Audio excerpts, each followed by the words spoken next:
Well, you might recognize a group of black separatists that occasionally gathers in Raleigh's Moore Square.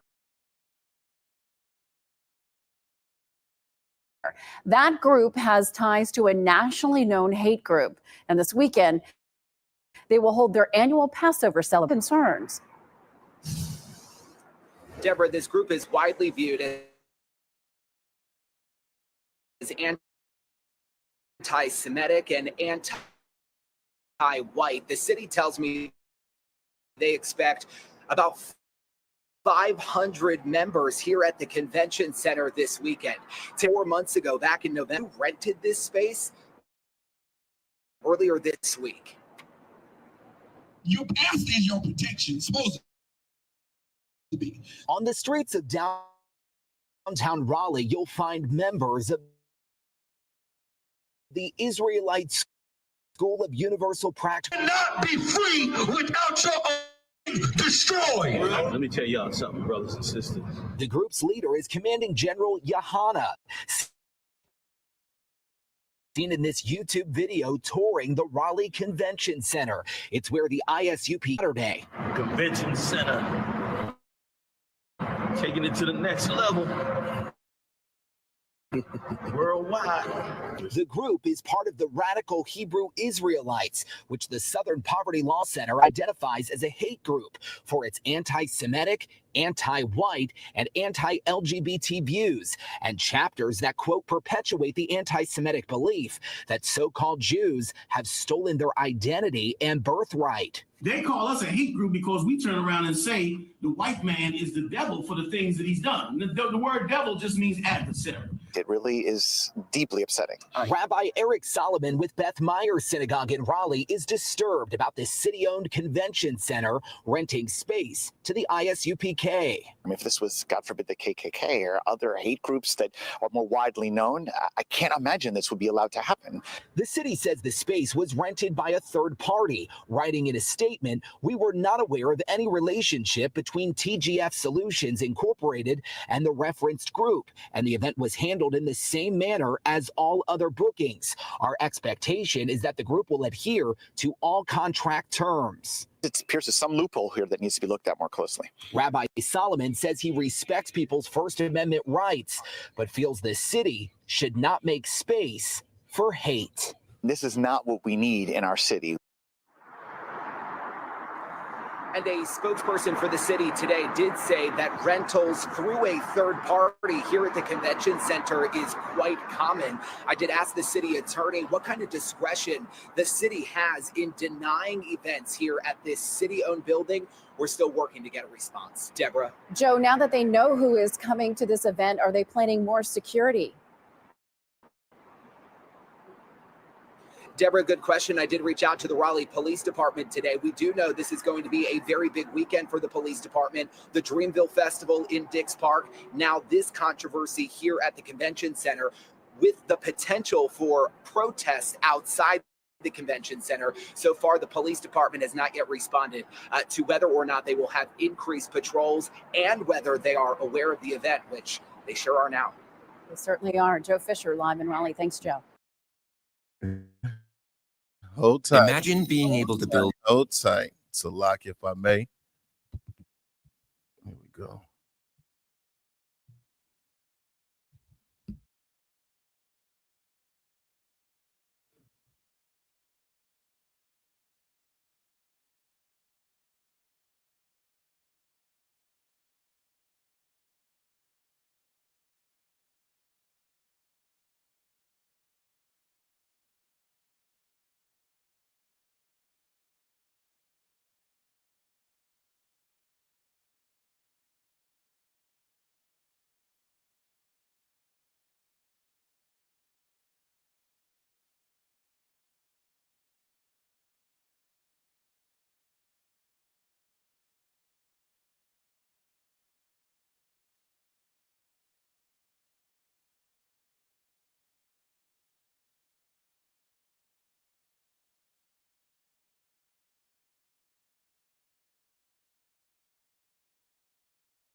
Check. Salakia. Can y'all brothers hear me? We lost connection.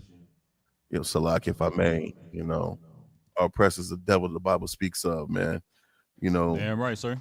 Yeah, I'm gonna I had to restart the stream. For those of you that are online, continue to wait patiently. Captain the 13,000 NAYATHAQ BANYAMYAN will be with you all here shortly.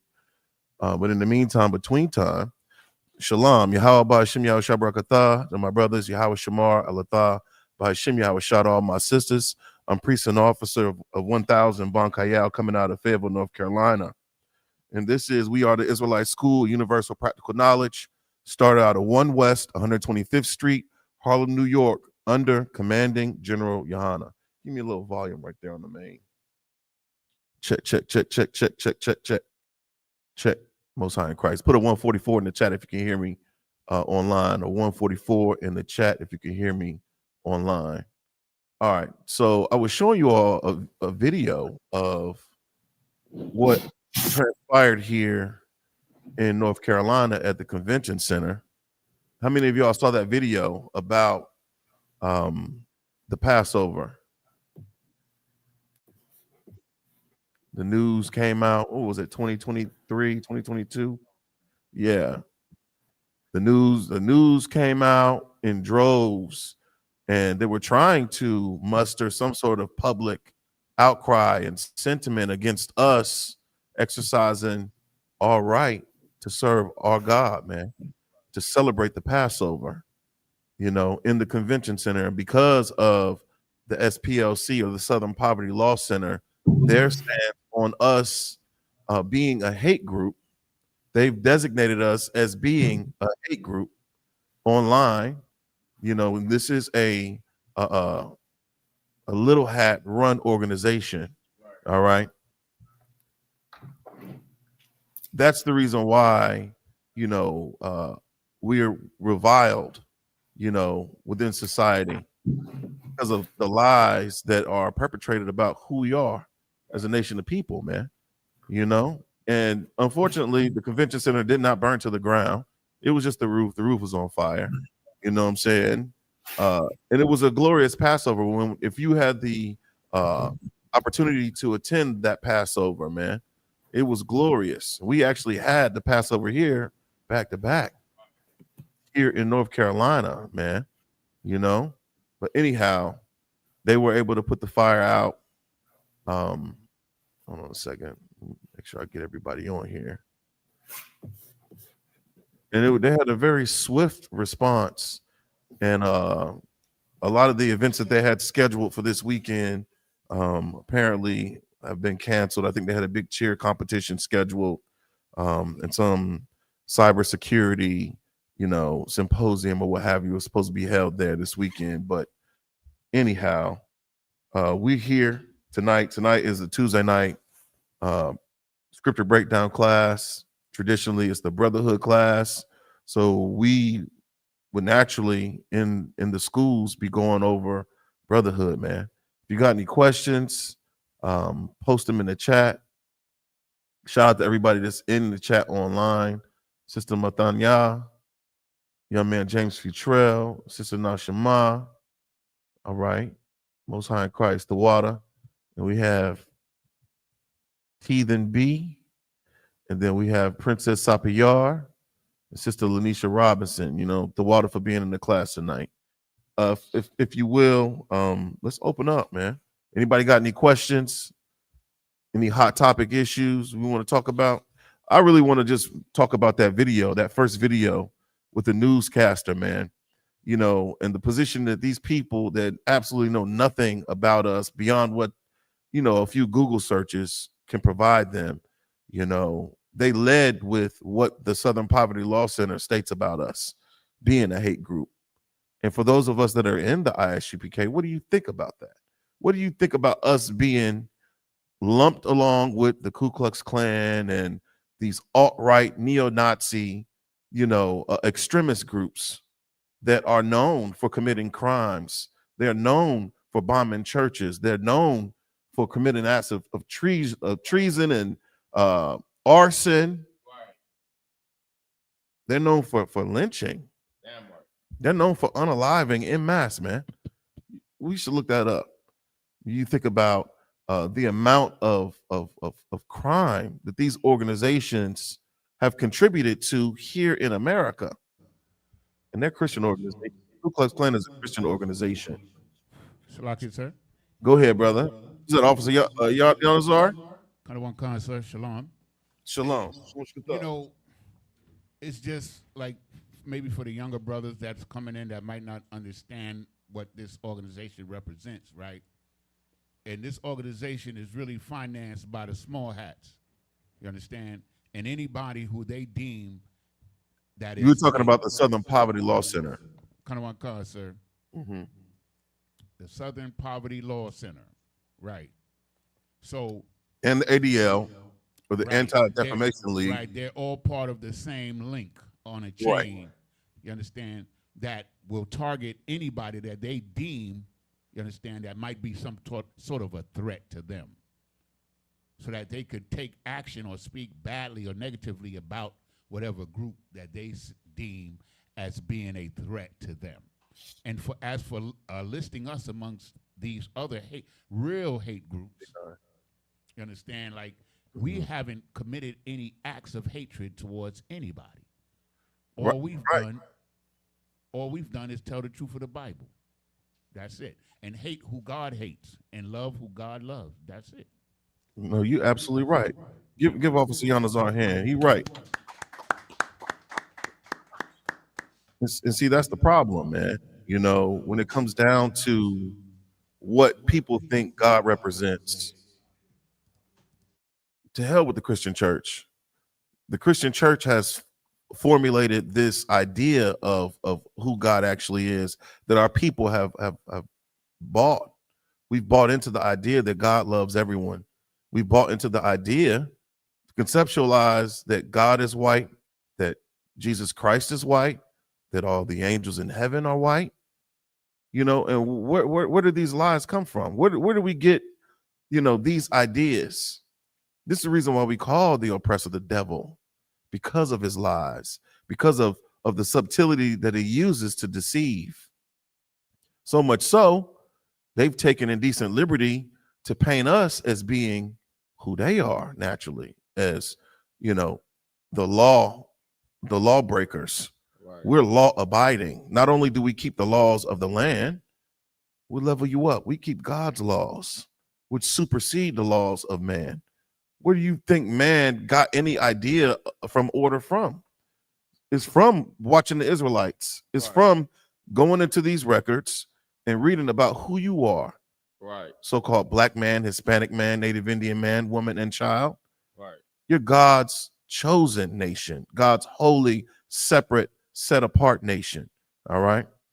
And we have to come to grips with understanding that there's a certain standard by which we're supposed to live on earth. And we have to recognize that we're hated, man. We are despised by everyone. The Bible teaches that the nations are confederate against thee. That thee is you. That thee is us. We went through a third party, but we went and we pay taxes. We should have access to, you know, every amenity, every facility that the cities and states that we live in that they have to offer. But they paint us as being criminals, man. That was a private event, the Passover. If you're not so-called Black, Hispanic, or Native Indian, you're not getting in. Right. Just like I wouldn't try to get into a Klan rally. Right. I'm not going to some neo-Nazi convention. Right. You're not going to catch me at a MAGA convention, man. Right. Let's talk about that. What about MAGA? You got that those figures on the Ku Klux Klan? Yeah, for exact numbers, no, but they said it says if we're talking about arson, it says the KKK historically carried out many arson attacks, especially burning churches, homes, Black-owned businesses, and crosses used as intimidation. They're not even giving you a definitive number because it says many. It's not. They weren't even recording it because it didn't matter. That's how much we don't matter in this society. Keep reading. Oh yeah, go ahead, brother. Some of the points it says early records between the 1800s and 1960s were incomplete or deliberately not tracked. That's unscripted. I didn't know that. Right. But because I'm in here and because of the Holy Spirit allowing us to be able to see these things, Right. we're the seers. We recognize what time it is, man. Right. You know? The KKK, now if we're talking about larceny, KKK was usually centered on terror, not theft. Larceny was not a hallmark crime of the group, although individual members could have committed them.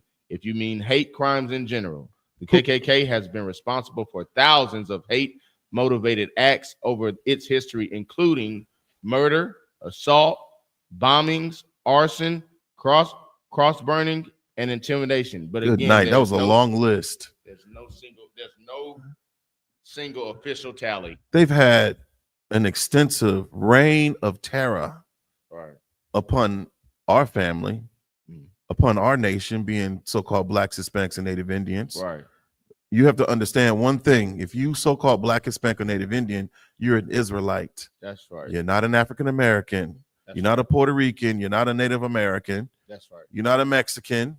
You're not any of those things. You're not a Haitian. You're an Israelite. All right. Right. Our forefathers, unlike what they teach in elementary school, they say that our forefathers are what?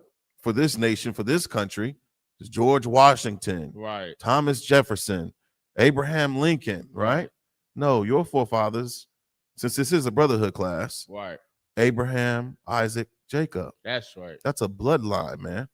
Abraham begat Isaac, and Isaac begat Jacob. That's right.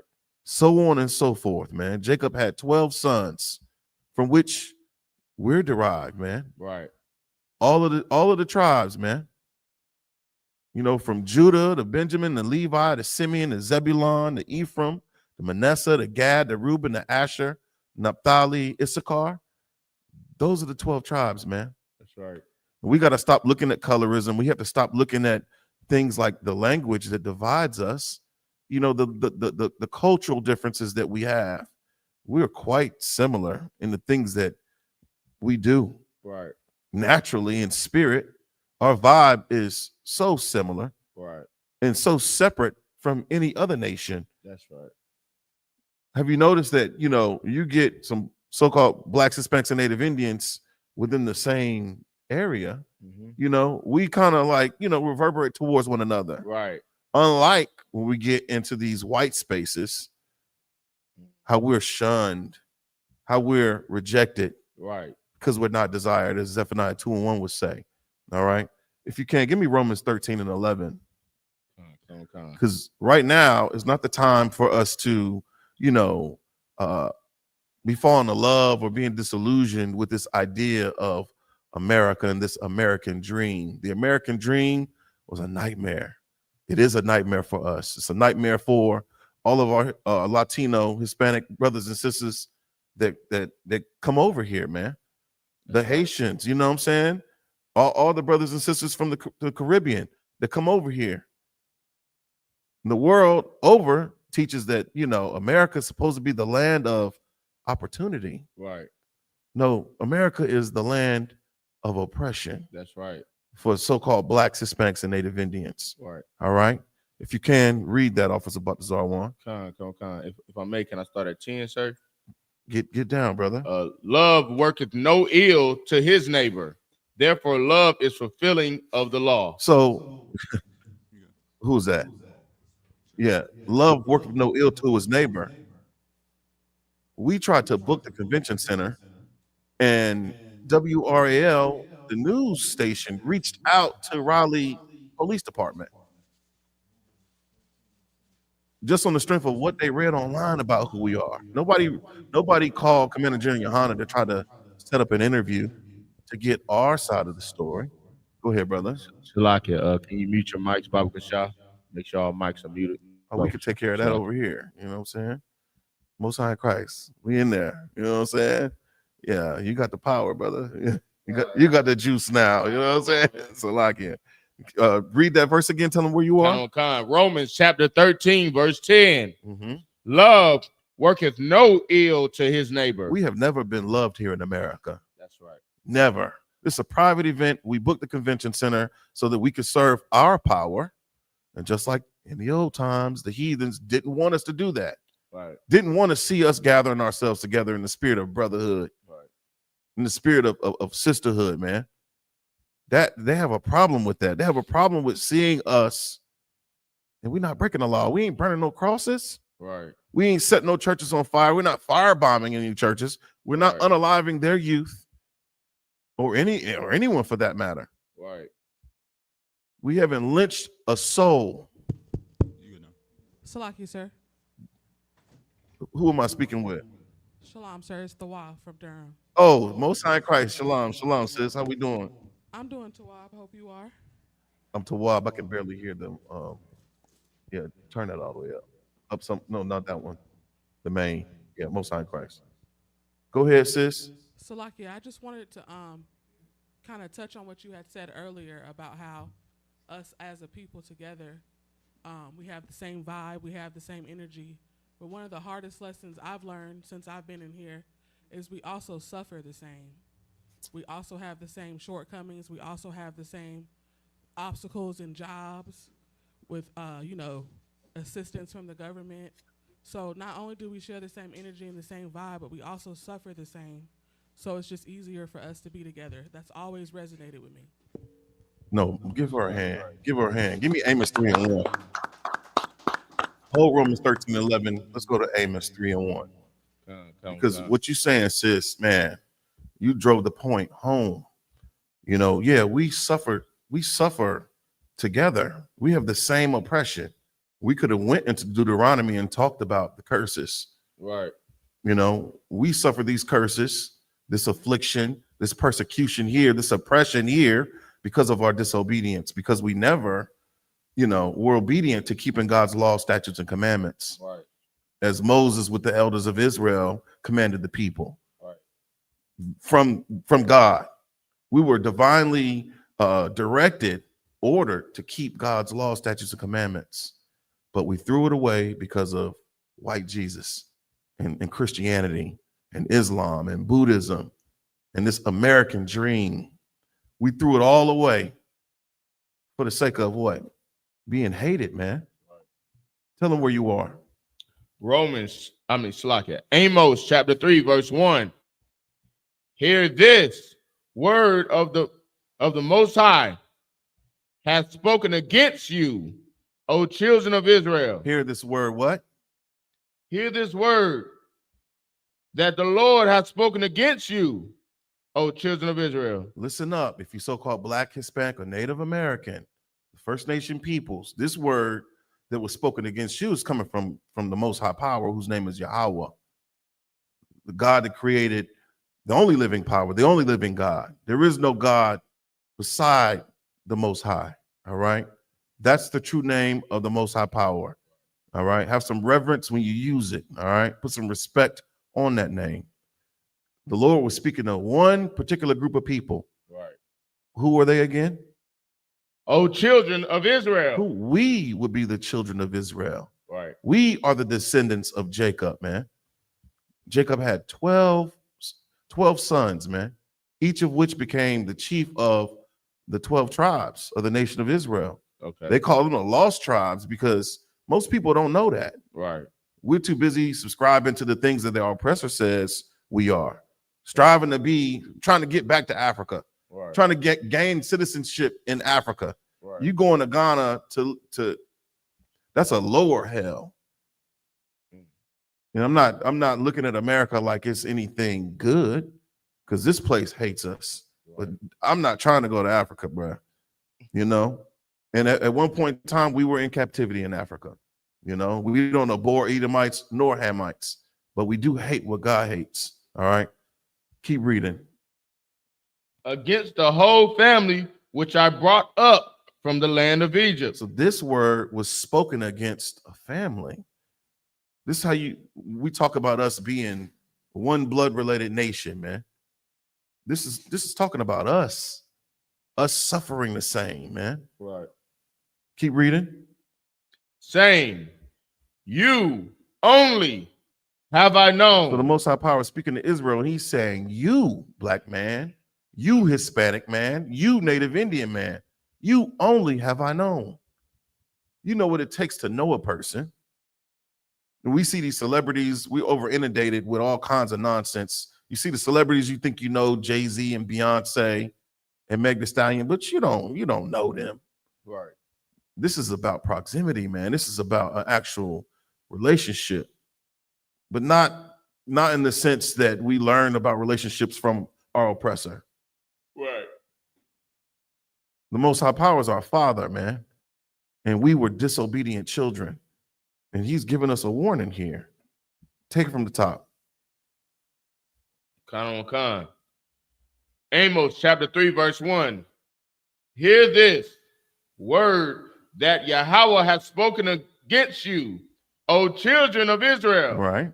against the whole family which I brought up from the land of Egypt, Right. saying, you only have I known of all the families of the earth. All the families of the earth.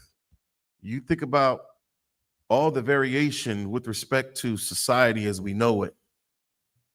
All right. All the different nations or families, from Edom, our chief oppressor, the so-called white man, to Moab, which is that the Chinese man, the Ammon, the Japanese man, the Ishmael, the Arab, to Elam, which is the East Indian, to Japheth and Ham, the filthy African, the Polynesian, right? Right. There's Japheth and Ham being, the Africans, Mizraim, and Canaan and Cush and Phut. Right. Those are the other nations, man, that are confederate against us. They hate us. The Lord's telling you in Amos, He don't know none of them. Even though He created them, He don't know them. Right. That means something. This is the brotherhood class, is it not? That's right. Keep reading.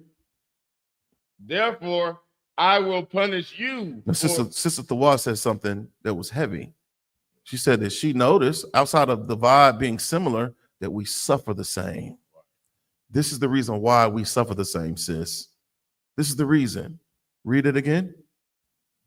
You only have I known of all the families of the earth. Therefore, I will punish you for all your iniquities. And the Lord knows us, so-called Blacks, Hispanics, and Native Indians. And He loves us. And as a loving Father, the Lord is not your mama. All right? Right. He don't nurture like a woman. He don't overlook our transgressions. Right. A father doesn't do that. A father is a stern disciplinarian. Right. The Bible teaches us that the Lord is a man of war.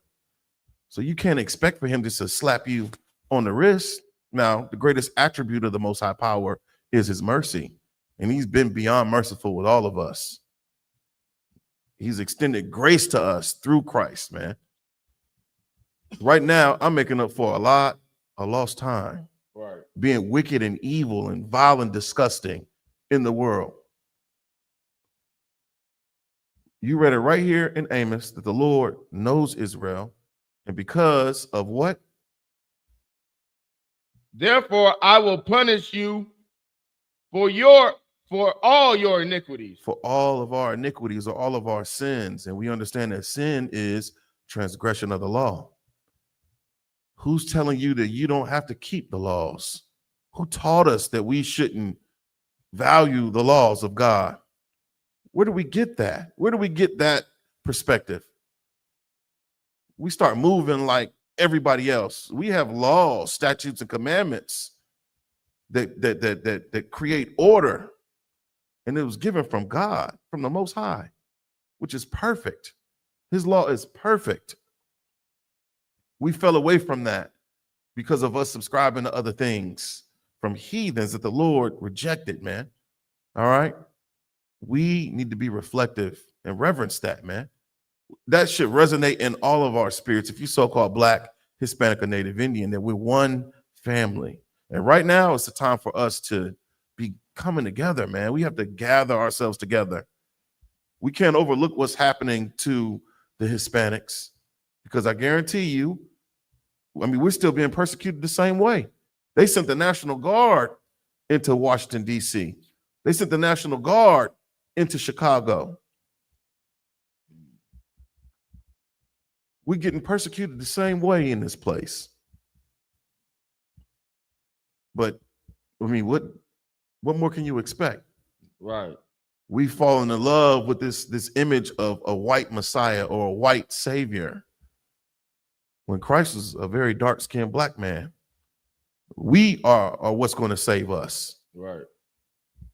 It's going to be a Negro, very dark-skinned Negro that cracks the sky, man. Right. 200 million angels, man. We look into the wrong people. We look into a nation that could not save us, man. Our strength is in brotherhood. Brotherhood is synonymous with sisterhood. All right, and we got to recognize that and acknowledge that. You go back to Romans. Romans. The book of Romans, chapter 13 and 11. Romans chapter 13, verse 11. And that, knowing the time, that now it is high time to awake out of sleep. And right now, it's not the time to be asleep. Right now is not the time to be in some drug-induced coma, some stupor. We're supposed to be up and alert, man. Right. We have to awaken out of sleep. What are some of the things that have us asleep here in America and the world over? Open up the chat, man. What are some of the things that have us asleep? And y'all can chime in. Salakia. Go ahead. Social media is a big one. Oh, man. Yeah. You got to log out of the metaverse. The metaverse has definitely got us asleep, man. Right. We are asleep, falling off into all manner of just silliness, man. You got all kinds of social media personalities that profess to have the truth, to know the truth. We fall off into Egyptology and, you know, they got polygamy pages. We believe in polygyny. Right. You got polygamy pages that are throwing brothers and sisters off, man, off the course. The Bible says that enter ye at the straight gate. That's here. It ain't multiple places, man. The truth is only found here in the I.S.U.P.K. or the Israelite School of Universal Practical Knowledge, under Commanding General YAHANNA. We do everything in decency and order in here, man. All right. So yeah, that social media, as soon as you wake up in the morning, I'm guilty of it too. First thing you do is run the Instagram, run the Snapchat, run the TikTok, run the Facebook. To what? To be entertained, man. It's just a form of bread and circuses. And the oppressor knows that. We teach them evil lessons about us when we on social media and we looking for what? Remember World Star Hip Hop? Right. What made World Star so popular, man? Brothers and sisters start fighting. Yeah, the fighting. First thing you see, somebody throw a blow, World Star, and all the cameras pop out. Right. You don't see nobody jumping. Oh, Salakia. And with that, you pass the class over to priest and officer of 13,000, Captain Salakia, NAYATHAQ BANYAMYAN. Peace. Hey, shalom. Salakia Cap. No, give me 1 minute. Hold on, man. There it is. There he is. Yeah, give him a hand. T. Let's come take this. Give me 1 minute, right? Oh, come, sir. Come, sir. All right. How we all doing now, Kim? Tawab, sir. All right. Where we at? Did you play my video? I played your video, sir. I played your video. My man. Your videos. You all saw the Lord work, right? Yeah, remember when we was down there? Yeah, give the Lord a hand. I mean, they think the Lord gonna forget. The Lord don't forget. You understand? Right. He does not forget, and that's proof He fight for you. You understand? If you need proof, you know what I mean. Banky, I'll show you some proof, and that's just a taste of what the Lord could do when you're on His side. You understand? All right. Any questions? I don't see any in the chat, sir. Okay, no sweat. I think yeah, go ahead, Yana, sir. Okay, sir. So I'm just going to reiterate the questions that I asked you. The give me. Let's start with Ezekiel. Come on, so that's Ezekiel chapter 33. Let's start at verse maybe 1. Come on, That's a good chapter to start with. Somebody hold on, I'll tell you. Testing.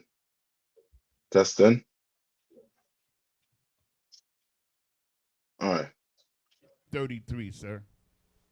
Testing. Yeah. It's Job 33. Salaki, sir. I sent you the text. Oh, it was Ezekiel. No. I sent you another text saying, Salaki, sir, it's Job 33. Oh man. Okay. Let me get with you then.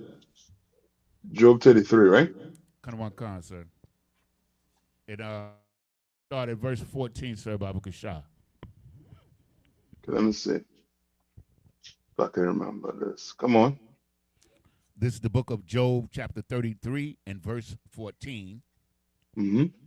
For God speaketh once, yea, twice, yet man perceiveth it not. Verse 15. Let's skip up to verse 12. Verse 12, Ezekiel 33 and 12. Behold, in this thou art not just, I will answer thee. Say that one more time. Behold, in this thou art not just. I will answer thee. Right. So he's saying you're not just, so he's going to do what? He's going to answer you. Read on. That God is greater than man. That what? God is greater than man. And these are what the Christian church fail to realize. The Christian church don't teach us this. You understand? The Christian church teaches you to fear the oppressor more than you fear God. You understand? God is against you eating pork, crab, shrimp, and lobster. Who is not against you eating pork, crab, shrimp, and lobster? It's like you said, the whole world outside of the UPK. Yes, your oppressor. He's not against you. You understand? Instead he pushes you in that direction. And how does he do it? Just like he does with all his holidays. Right? By making what? Pork, accessible type nutrition, for us. Making it accessible, meaning making it cheaper than all the other meat that you have. Everything you're not supposed to be eating, he tries to make it as accessible as possible. And that's because of a Christian church. Because your pastor don't tell you, you can pray over it and it's going to be okay. You understand? But somehow when you tell the pastor, what if I catch a vulture? If I catch a vulture, can we barbecue it at the church?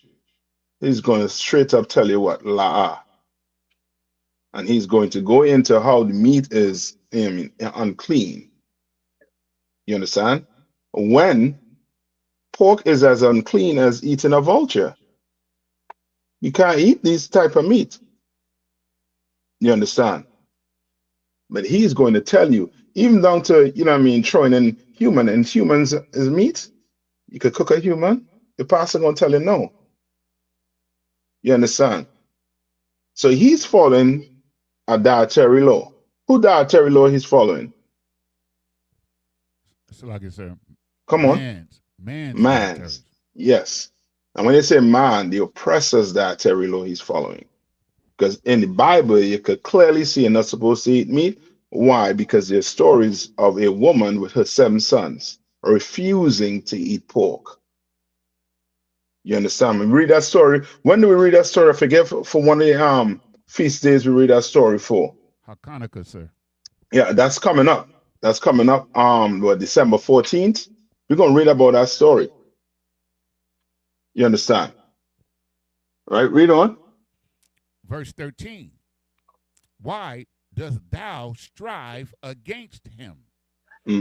For he giveth not account of any of his matters. All right, read on. Verse 14. For God speaketh once, yea. For God speaketh what? Once. Right, read on. Yea, or yea, twice, yet man perceiveth it not. What does it mean to be perceive it not? What does perceive it means? He doesn't understand it. He doesn't understand what? What God is telling him. Yes. Or that God is speaking to him. That's it. He doesn't understand it. When you are out there on that podium, who is speaking to them? The Lord, sir. Yeah. Do they understand it? Sir. They don't. You understand? Read on. Kind of one concert. In perceive verse 15. In a dream, in a vision of the night, when deep sleep falleth upon men, and slumberings upon the bed. All right. So you what? So he describing a situation right here. You where? Where are you right now? In verse 15. You're asleep in the bed. You asleep. You in deep slumber. Right? In deep slumber. Right? Read on. Verse 16. Then he openeth the ears of men, and sealeth their instruction. And sealeth their instruction. Where did this happen? According to the scriptures, while you're asleep. Where did this happen? Listen to the question. Where? Who's a good example of this?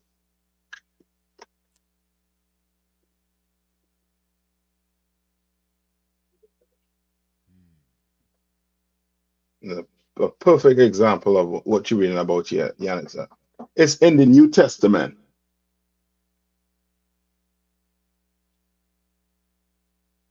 Could it be Paul? What about Paul? Well, I was thinking in terms of Paul, being awakened by Christ on the road to Damascus. That was the first thing that popped in my mind. Okay, so remember, this is a dream.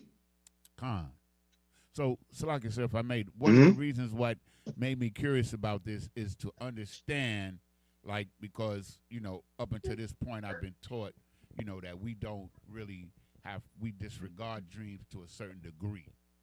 So okay, when do you disregard a dream? I really don't know, sir. I just thought most of the time. Okay, well, it could be because you might you be doing something during the day, and you might just dream about it and just wake up. But then there's a dream where things start happening, and it seems as if it's that dream trying to tell you something. What do you do? It's like I say, you're supposed to go to the men of the Lord and inquire. Okay, let me very good. Let me just show you off the point I was trying to make first. Where did this happen, Akim? In the bed, in a dream. I was gonna pull out that 20 here, right? But a little too much. I don't have a $5 laying around here, man.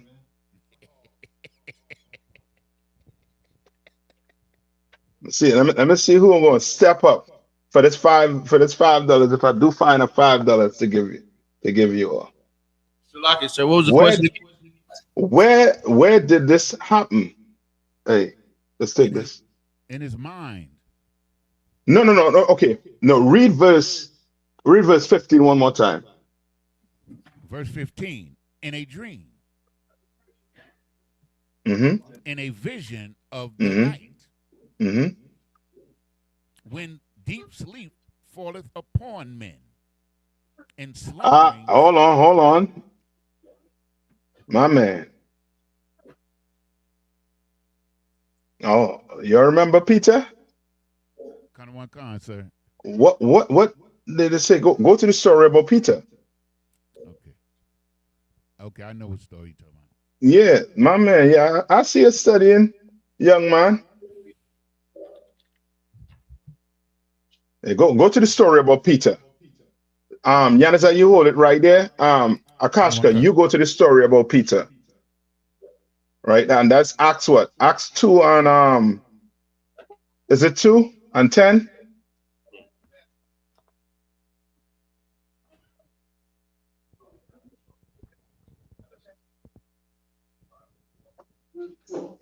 Is it Acts 2 and 10?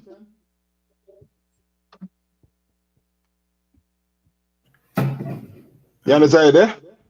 No, Yaneza. No, Yaneza. Akashka. I'm here, sir. Come. It's like it's Acts 10 and 9. Acts 10 and 9. All right.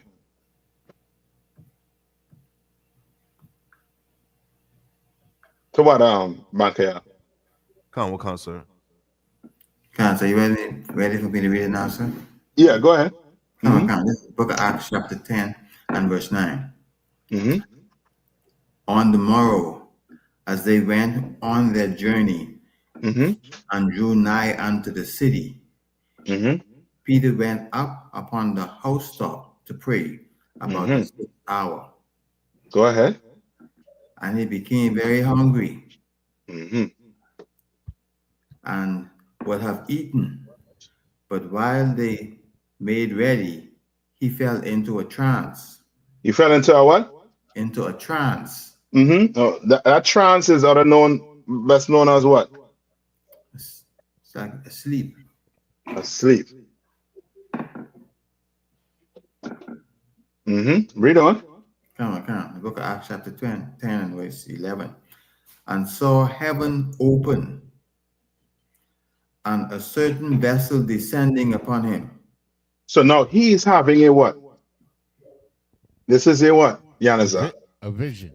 Very good. So stay where you're at. Akashka. Now Yaneza, go back to Joe. In a dream, in a vision of the night, when deep sleep falleth upon men, and slumberings upon the bed. Verse 16. Then he openeth the ears of men. So this is, and he is using this part. He's saying it like this because this is the least time you're not what? Conscious. Yeah, you're not conscious. That's it. That's the best way you could put it, Yaneza. You're not conscious. Yeah, I mean, it's similar to when it speaks about how Adam got Eve. How did Adam got Eve? What did it say happened to Adam? He went into a deep sleep. Right, but that deep sleep is him not what? Being conscious. Yes, of who he is talking to or who he is about to, be with. You understand? Read on. Then he openeth the ears of men and sealeth their instruction. And that's what he did with who? With Adam and with Peter. Yeah. With Peter, it's plain. Like he did it with Peter to the point where Peter understood, because remember when you read up I think it was in read verse 14. For verse 14. For God speaketh once, yea, twice. Right. Yet, so remember, Christ came, right? Christ was here with them. What was Christ's mission? Salaki, sir. To bring the truth to bring the truth and to be the mediator of the new covenant between God and Israel. So Christ came to do what with Judah and Israel? Unite them. Yes, to join these two sticks that was broken in the Old Testament. That's why he gave you the story of the Christian like to say the prodigal son. Right? Good. Cut one cut. So, All right. Okay. So let me go on because this 17 will help me clarify. Give me 1 minute. Bankel, give me a call. Come, sir. Go ahead. You understand? Okay, so it says he sealeth their instructions that he may withdraw a man from his purpose and hide pride from man. So, Baba Kashar, if he's going to withdraw a man from man's purpose or from God's purpose? Okay. And that's why I asked about Peter. What was the Judites in Jerusalem doing? Or how did they look at brothers outside? Salakia, sir. Give me 1 minute, right?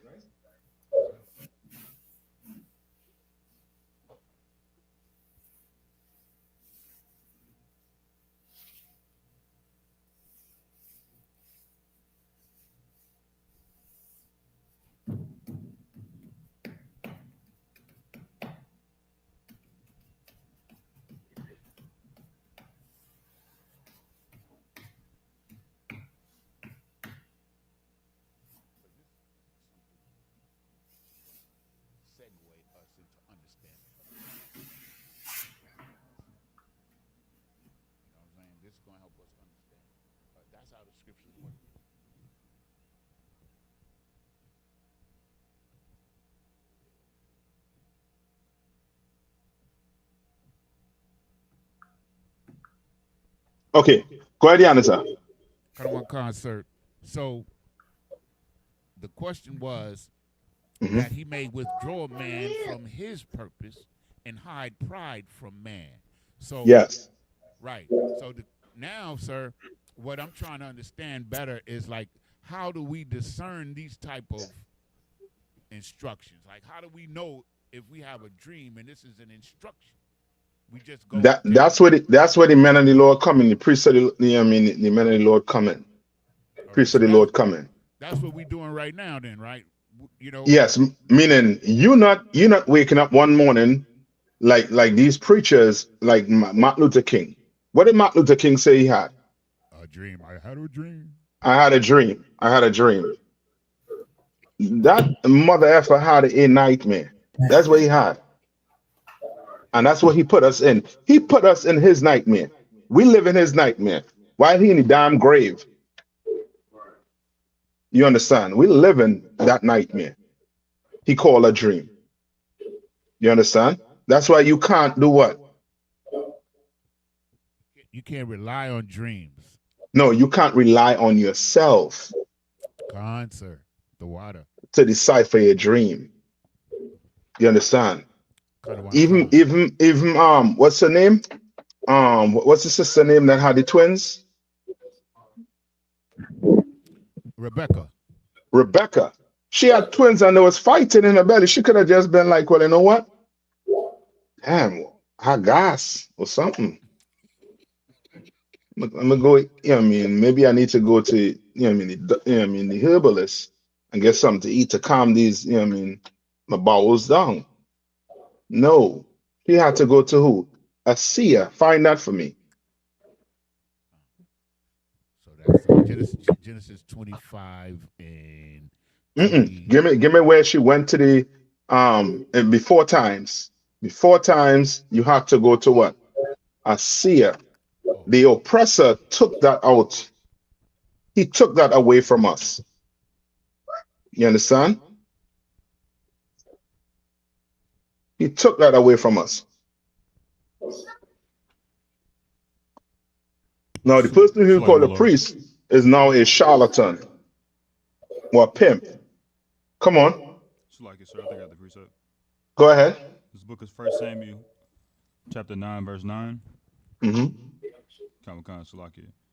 Before time in Israel, when a man went to inquire of God, thus he spake, come and let us go to the seer, for he that is now called a prophet was before time called a seer. You understand? Like we have lost that. Like these entertainers, they need a priest in their corner. Durham, I think we're getting a reverb coming back. Right? These entertainers, these politicians, they need a priest in their corner, not just a priest. They need a UPK priest in their corner. Right.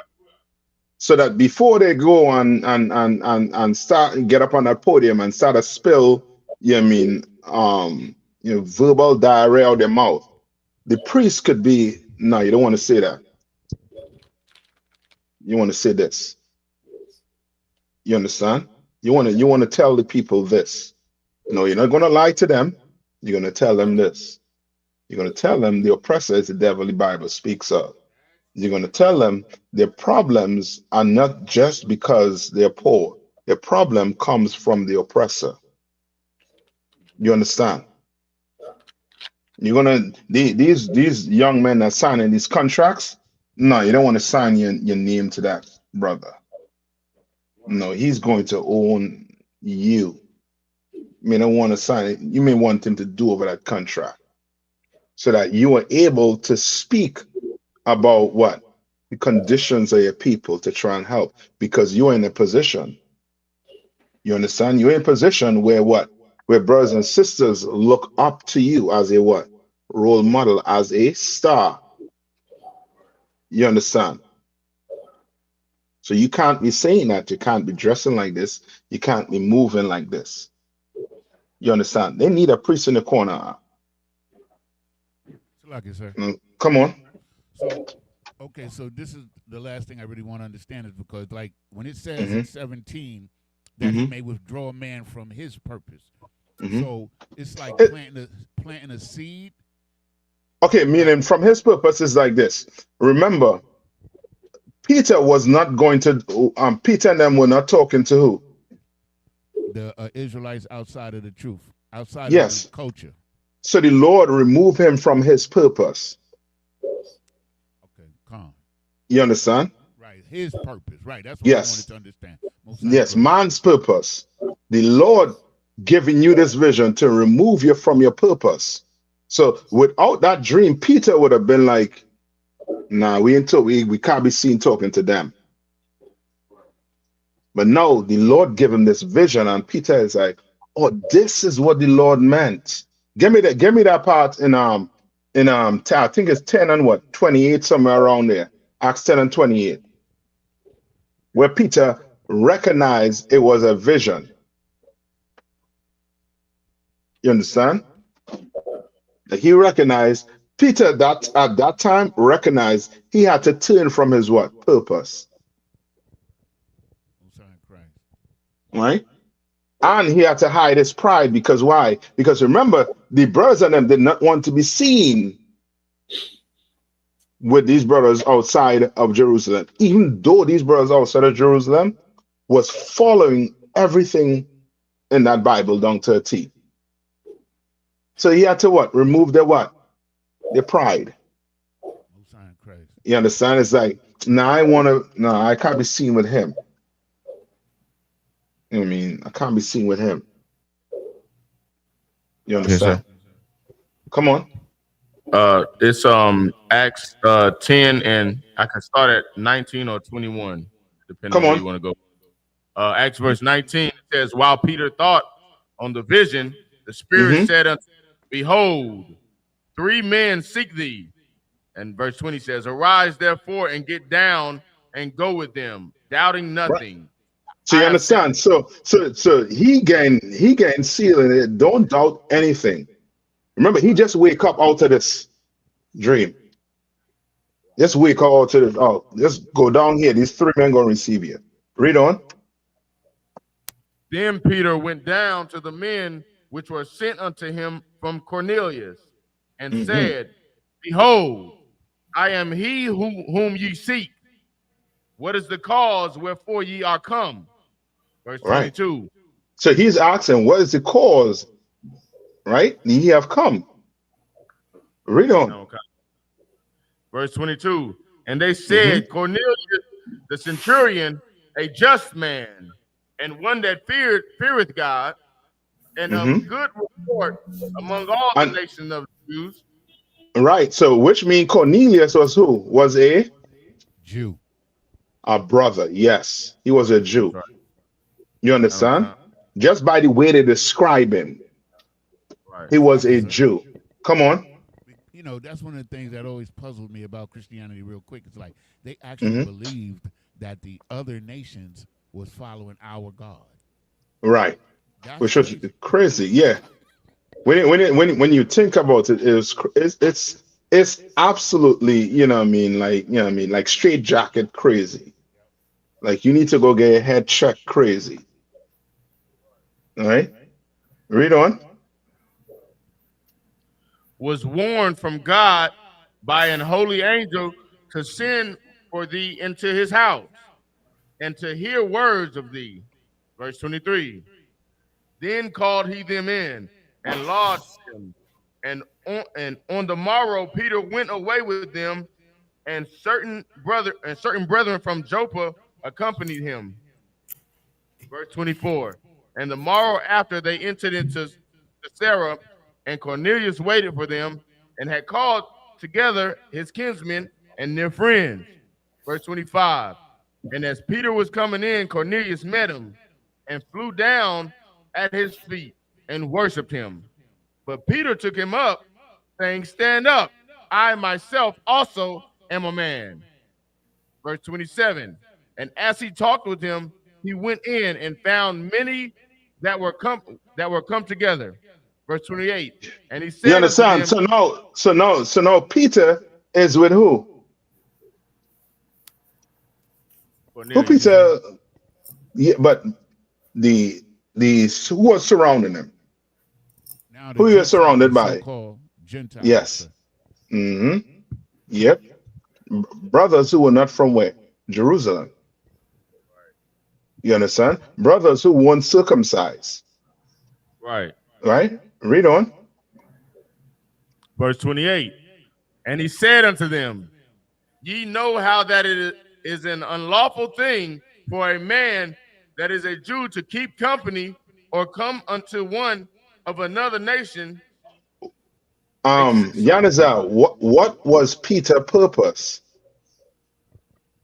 Salaki prior to? No, what was he just said what was his purpose? What was his purpose? Could you read that again for me, sir, please? Read it one more time. Verse 28. And he said unto them, Ye know how that it is an unlawful thing for a man that is a Jew to keep company or come into one of another nation. Right. What was his purpose? Okay, so his purpose was his own purpose because that's not a law. It was. Well, what was his purpose? Let's tell me what was his purpose. Okay.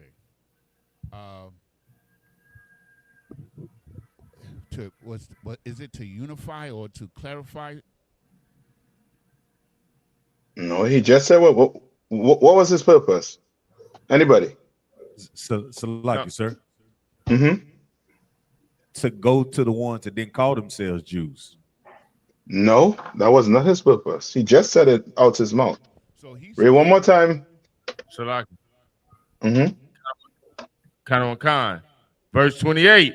And he said unto them, Ye know how that it is an unlawful thing for a man that is a Jew to keep company or to come unto one another nation. You understand? What was his purpose? Come on. To only teach the Jews. That's it. That's his purpose. That was his own purpose. You understand? The water. Right? But what he is recognizing now, he's recognizing he had a what? A larger purpose to fulfill. Yeah, but he recognizing that wasn't just a sleep. Right. He recognizing that wasn't just a dream he was having. Right. Read on. But God has showed me that I should not call any man common or unclean. You understand? Now Peter is understanding God's purpose, not his own. You understand? Yes, sir. Read on. Verse 29. Therefore came I unto you without gainsaying. As soon as I was sent for, I asked therefore for what intent ye have sent for me. Verse 30. And Cornelius said, 4 days ago I was fasting until this hour, and at the 9th hour I prayed in my house, and behold, a man stood before me in bright clothing. Verse 31. And said, Cornelius, thy prayer is heard, and thine alms are had in remembrance in the sight of God. Verse 32. Okay. Okay. Read on. Send therefore. No, go ahead. Finish it. Send therefore to Joppa and call hither Simon, Salakia, whose surname is Peter.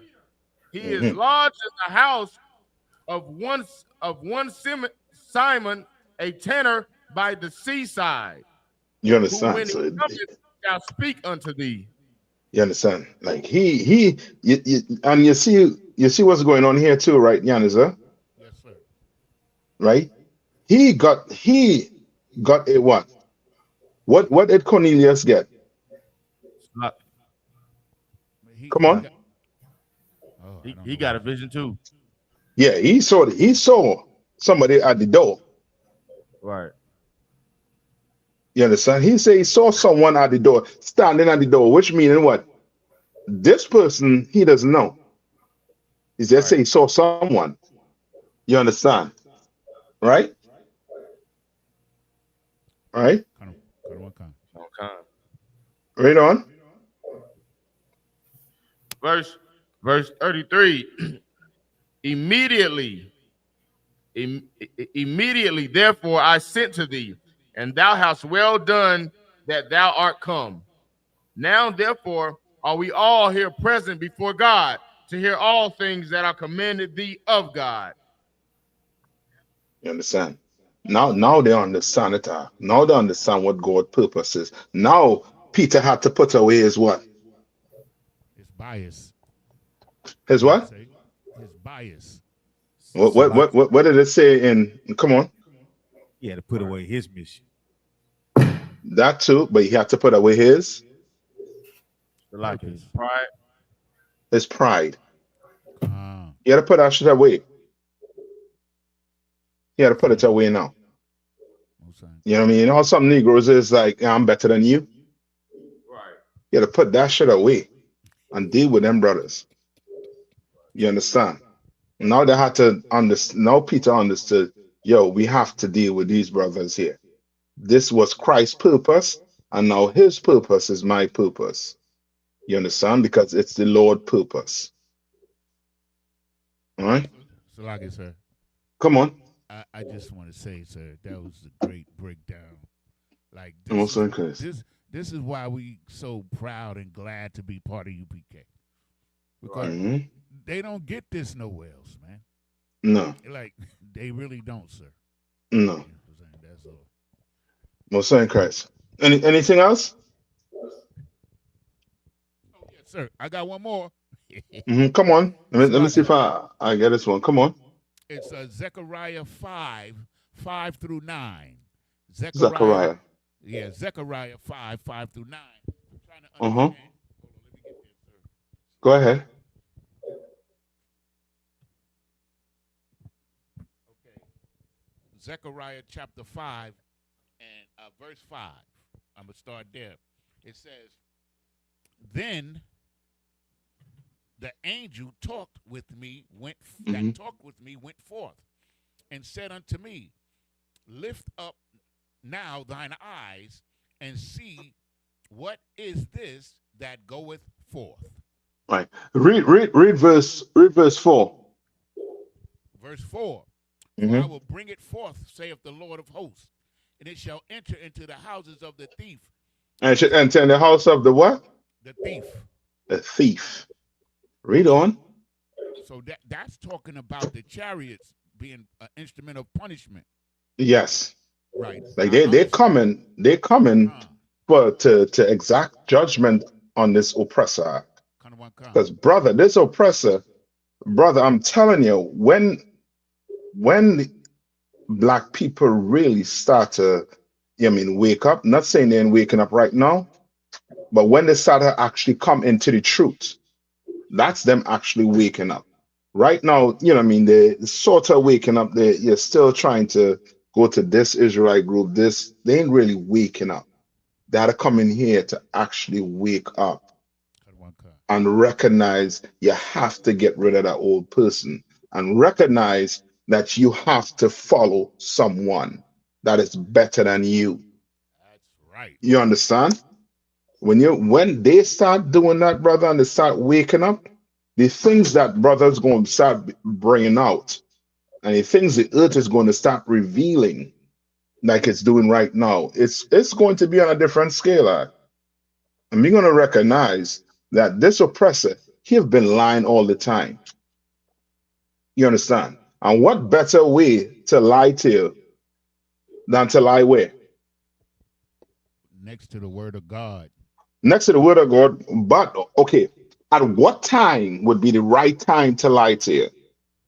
And where? Where's the best place? And the best time? In captivity. In captivity. I might not be asking the question correctly, but let me get a few tries. In captivity, but think, okay, when would be the best time to indoctrinate someone? Come on. When you have nothing, when you're weak. Yeah. So like, come on. I would say at an early age in the schools. Yes, as a child. Come on. As a child. You understand? Maybe good, thank you. Good girl. All right. Yeah. As a child. You understand? That's why it's a good age. You could teach a child what Santa Claus come down your chimney. Teach a child that when you lose a teeth, you put it under your pillow and a fairy gonna bring $1 and give you. You understand? And then those schools,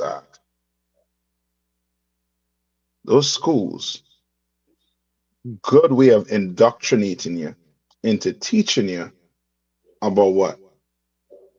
Not your people. You understand? And now you come out of school, you think going to school give you some type of education to make you, wise in helping your nation prosper. No, it's not. It's not. Instead, it makes you, hate your own people. Brother, let me see if I can play this video here for you. Hold on, let me see. It's 2 minutes long. Hold on, let me see if I could put this on the screen for you. Hold on.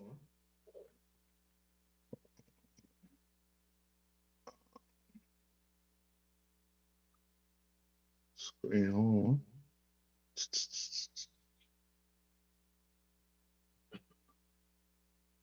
Damn, I have so much things open here, man. Yeah, I think this is it right here. You can see my screen?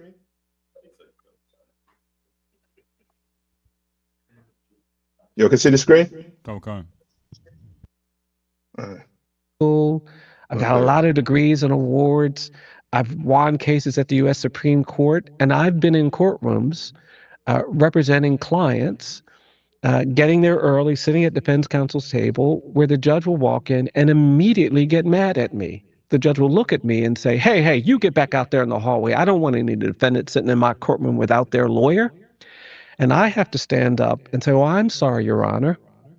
I am the lawyer. I didn't introduce myself. My name is Brian Stevenson. I have to try to de-escalate this situation. And I was doing that recently. I was in a courtroom in the Midwest, and the judge started laughing, but it wasn't an apologetic laugh. And it kind of angered me. And the prosecutor started laughing. They thought it was so funny. And I was sitting there getting angry, and then I thought, oh no, Brian, you can't get angry. You need to smile.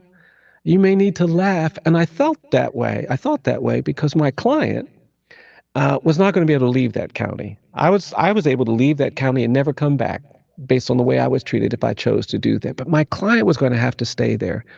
So when they were laughing, I smiled. And then I eventually chuckled. Client came in, we did the hearing. But I remember sitting in my car after that hearing thinking, wow, here I am, this middle-aged black man. I'm in my best suit. I actually argued the case at the Supreme Court that we were trying to implement. I've got all of these degrees and awards, and I'm still required to laugh at my own humiliation to do justice for my client. That's not right.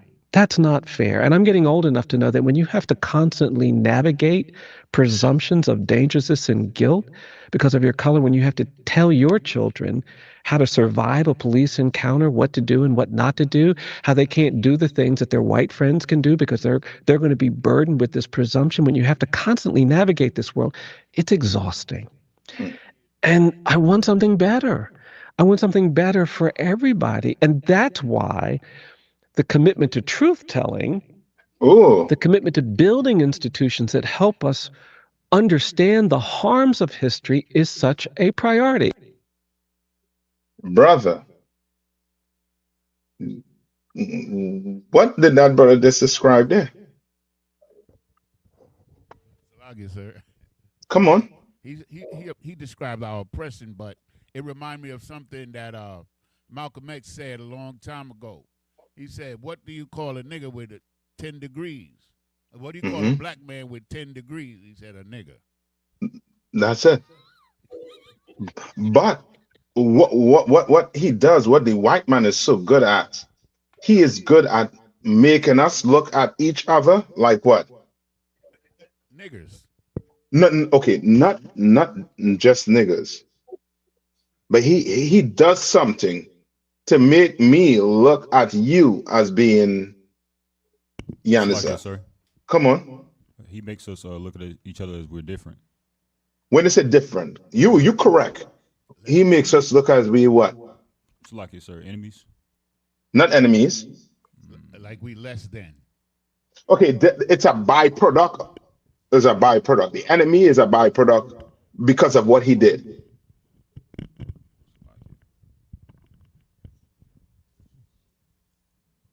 So you're right when you say enemies. You're right with what you just said. They make us look different.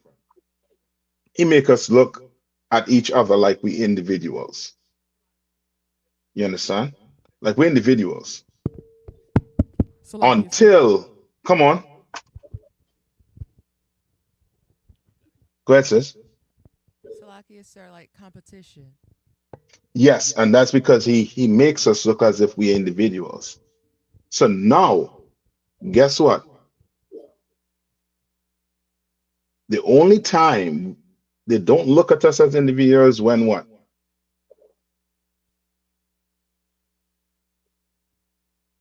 When what? Sir. Come on. When we're playing sports and making the money. When you committing a crime. When you commit a crime, now you're not an individual. What do they say? What did Donald Trump say about the Mexicans? Did he say Juan is a R? No. He said what? They're all criminals and rapists. They all are. Yeah. All. But somehow he make us look at each other as being what? Individuals. Then he make us look at the Hispanics as being what? A different nation altogether. Because they speak Spanish. You understand? And now when you start looking at each other as individuals, that's where what? We start looking at each other as competition, as enemies start coming in now. You understand? And we don't know how to combat it. That's what the brother is basically saying. He doesn't know how to combat it. But he knows what is truth telling. And what do we say we are in? We're in the truth. What that brother was describing was him getting a flyer, getting all black, and becoming a trooper. That's what he should do. And he should thank the Lord that commanded during YAHANNA, you know what I mean, and the I.S.U.P.K is around to make sure the truth and the facts are coming out. That's right. You understand? Because that's what he just described.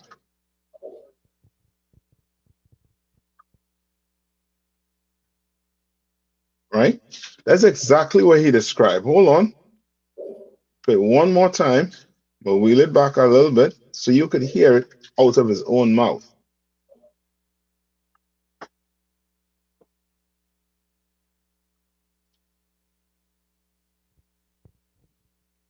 Navigate presumptions of dangerousness and guilt because of your color when you have to tell your children how to survive a police encounter, what to do and what not to do, how they can't do the things that their white friends can do because they're going to be burdened with this presumption when you have to constantly navigate this world. It's exhausting. And I want something better. I want something better for everybody. And that's why the commitment to truth telling. You understand? Commitment to what? To truth telling. Meaning what?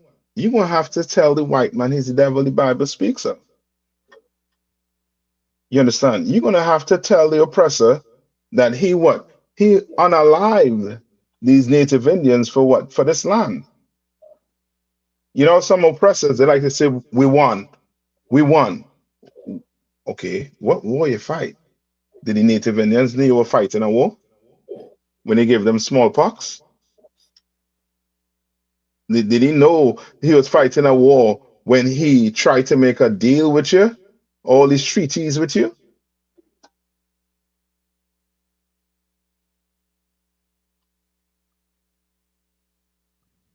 The commitment to building institutions that help us understand the harms of history is such a priority. I went to Harvard Law School. Right. And he says such a what? A priority. Well, guess what? Commander YAHANNA is building institutions, other known as schools, across America, across the entire earth, teaching black people their history. Not what? These men want to teach who? Everybody. Men, not just everybody. They want to teach the oppressor with the mindset of him teaching the oppressor that he's going to do what? Reform. Yes, that somehow he's going to reform. You understand? Give me that in the where it says he is born estranged from the womb. Like there's no reform in this oppressor. And that's what brothers don't understand. There's none whatsoever. Like we think we show the oppressor his fault in the past, that somehow he's going to sit back and be like, you know what? We were wrong. And I mean, we'll stop. You all want, you know what I mean, what you all need. That's what black people would like the oppressor to see. And that's what we've been hoping for the past 100 of years. You understand? When it will never, ever happen. You understand? And he is purposely, the oppressor is purposely putting particular black men, Hispanic men, and women, you know what I mean, at the top. You understand? It's an illusion. Yes. Like, you know what I mean? You put somebody like Jay-Z. Does Jay-Z have any integrity? No. Does Beyonce have any integrity? Does she have any integrity? No. They don't. None of these so-called blacks or Hispanics that the white man, he chooses, handpicks, has any type of integrity. You know what I mean? You think locking up P. Diddy is a way of them trying to show that they have some integrity? No. You don't fool me? How many other P. Diddy's it have out there? How many more? Anybody find it for me? Estranged from the womb?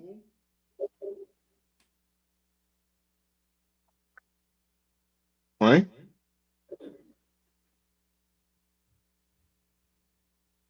Salaki, sir. Mm-hmm. I got it. Go ahead, read it. This is the book of Psalms, chapter 58, verse 3. Mm-hmm. The wicked are estranged from the womb. The wicked are what? Estranged from the womb. You understand? You could tell this earth is being run by wicked people. Right. By wicked, terrible people. Like you can imagine creating a society where I don't know, Durham, why I hear myself twice. It's like it, sir. It's because the mic on stage, I got it on. Okay. All right. Just once I start to talk, let's take it off, and then once you start to talk, play it back on. Okay, sir, I got you. Mm-hmm. All right. Like what we don't understand as a people is that the oppressor, this is not done by mistake or chance. Everything that you're going through right now is planned. You think you can't afford a house now because of what the economy bad? Who made the economy bad? Who created the economy you're running on right now? Come on. The oppressor, sir. Yeah, the oppressor. When with all these houses that foreclosing on, who's going to buy them? Where the money coming from to buy them? Somehow, Jeff Bezos in crying. What's the other one name? Elon Musk in crying. All these rich white men, they're not crying. They're not. So what are they doing? How are they getting the money? Where are they getting the money from? But I see who crying. And that's why in Revelation, what does it speak about in Revelation 2:9?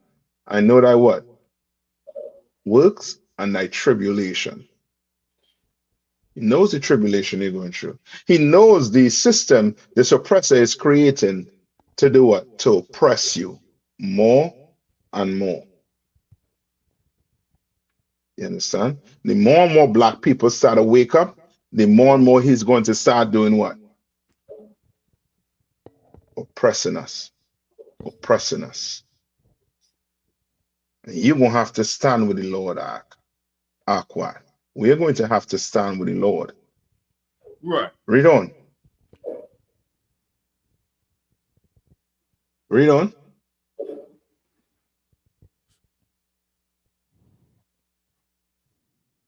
You can take yourself off mute now. Come, sorry. Go ahead. Come. They go astray as soon as they be born, speaking lies. Mm-hmm. Speaking what? Speaking lies. Brother, I'm telling you. Was it doing them Ted Bundy? I think they said Ted Bundy used to unalive you and then go back when you're rotting, when your body rotten, and then go lay down with you again. Good night. Go look up Ted Bundy for me. Somebody look up Ted Bundy. And then that other one, that Guillen one, and then Dharma. Brother, they talk about black men hate the children. They need to do a study on these white men and these white women and how they're treating their kids. These kids like Ted Bundy, Jeffrey Dahmer, and Ed Gein, their parents created monsters. You understand? Come on. Who have it for me? Salak, if I may, sir. This Come is on. Officer Ted Bundy, according to Britannica.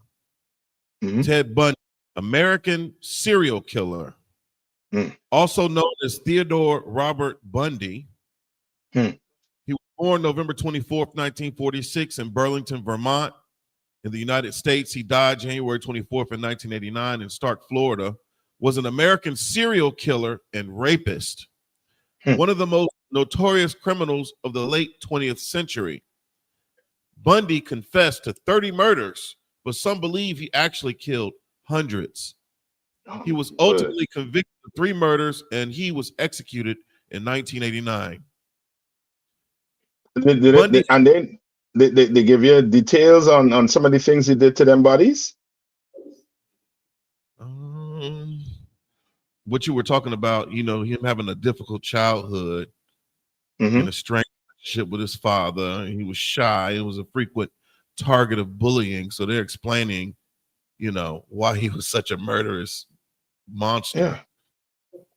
They love to do that. They love to give an excuse to a serial killer. Mm-hmm. They love to give an excuse to their people. But when we do it, it's as if, you know what I mean, our communities, all we do is, you know what I mean, create criminals. It's You understand? Come on. They even build him up, though. They say later, however, his intelligence and social skills enable him to enjoy a successful college career. Mm-hmm. Yeah, Look. I'm telling you, like watching just watch these documentary and these, you know, these serial killers are, and you know what I mean, you will understand the oppressor. It's something about Ted Bundy and Gain and Gacy intrigues the oppressor, intrigues him to the I got a list. Yeah, give me the list. So these are American serial killers: David Berkowitz, the Boston Strangler, Ted Bundy, Jeffrey Dahmer, John Wayne Gacy, Ed Gein, Richard Kalinsky, Herman Webster Mudgett, Dennis Rader, Richard Ramirez, Gary Ridgway, Richard Speck, Eileen Wuornos, and the Zodiac Killer. Then they go on and break it down: Belgian, British, Colombian, etc. Yeah. Like, and the majority of them, you know, is your oppressors. You understand? And they you know what I mean, constantly when you watch this series, they constantly try to make you feel sorry for the way they were brought up. And now you feel, you know what I mean, you kind of feel it for them because of what they had to go through. To hell with that. Read that verse one more time. They are what? The wicked what?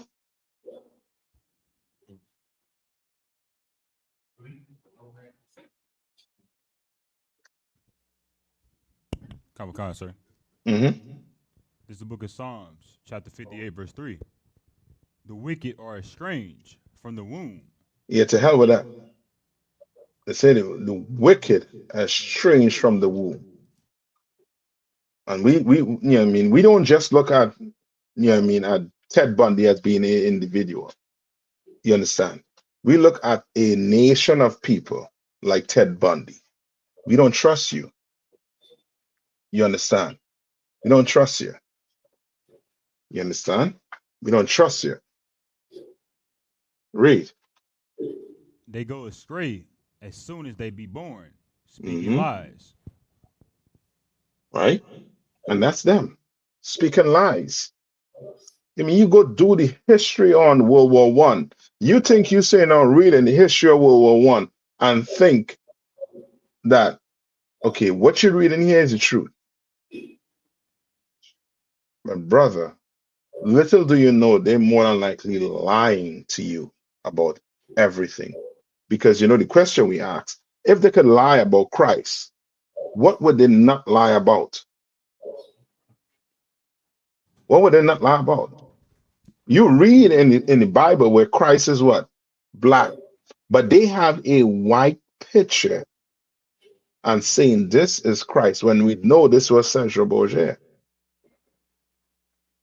So if you're lying about Christ, what else are you lying about? Now, when I read this history book, I'm going to have to do what? What am I going to have to do? I'm going to have to think you what?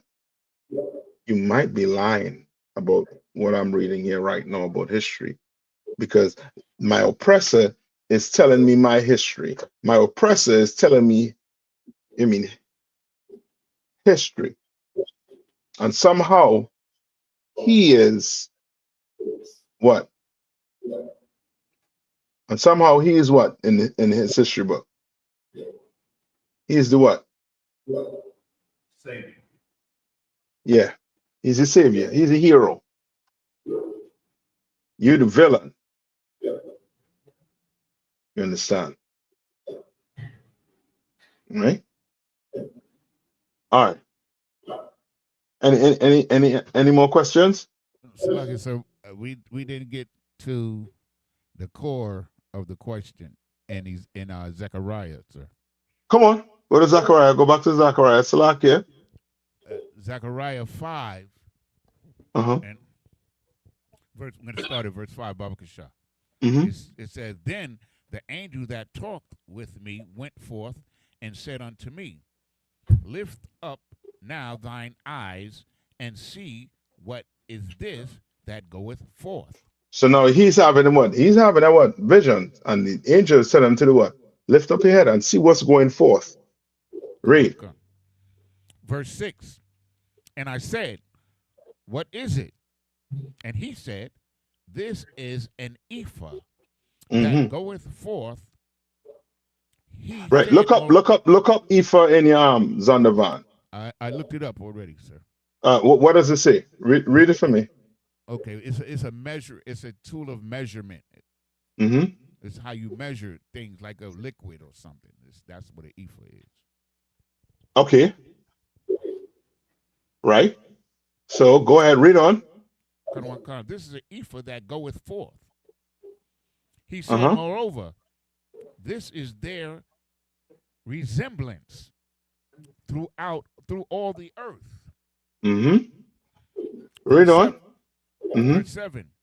And behold, there was lifted up a talent of lead, and this is a woman that sitteth in the midst of the ephah. No, Yanaza Slaki. I'm how to get this here. 6 and 7. And I want him attempt. All the way to 9, sir. Is it all right, sir? Okay, all the way to 9. I'm gonna send you the text again. Okay. All right, the water, sir. I'm gonna get that fair. All right. Give me if you don't have any more questions, give me Ezekiel 33, and let's start at verse 1.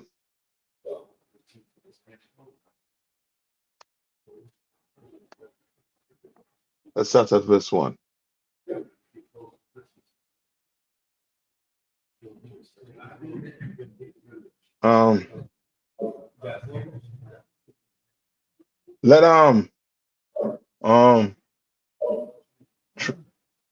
We have any troopers in the room?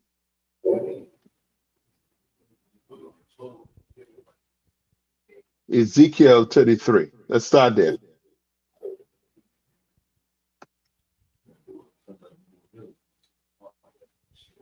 This is the book of Ezekiel, chapter 33, verse 1.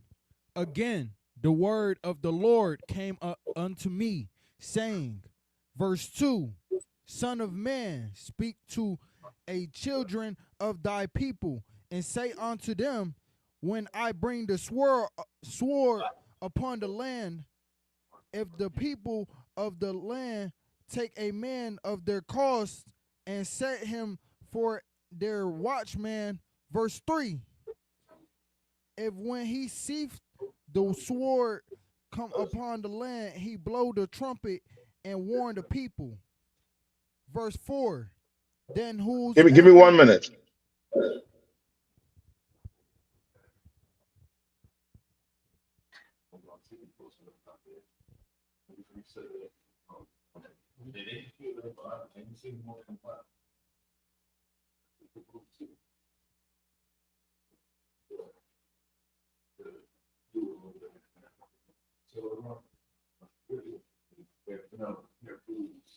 Oh, yes. Let's go. It's coming outside.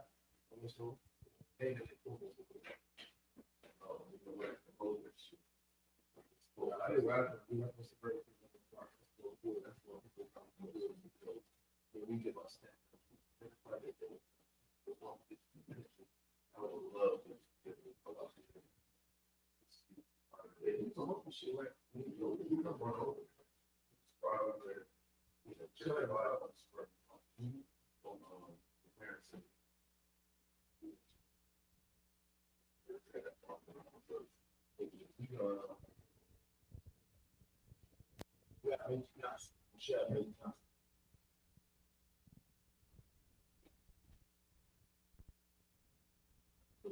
you can do it salt, and you take some bourbons and all of it, just pass them out. Doesn't know we coming back when that clothes and stuff like that. In 2 weeks.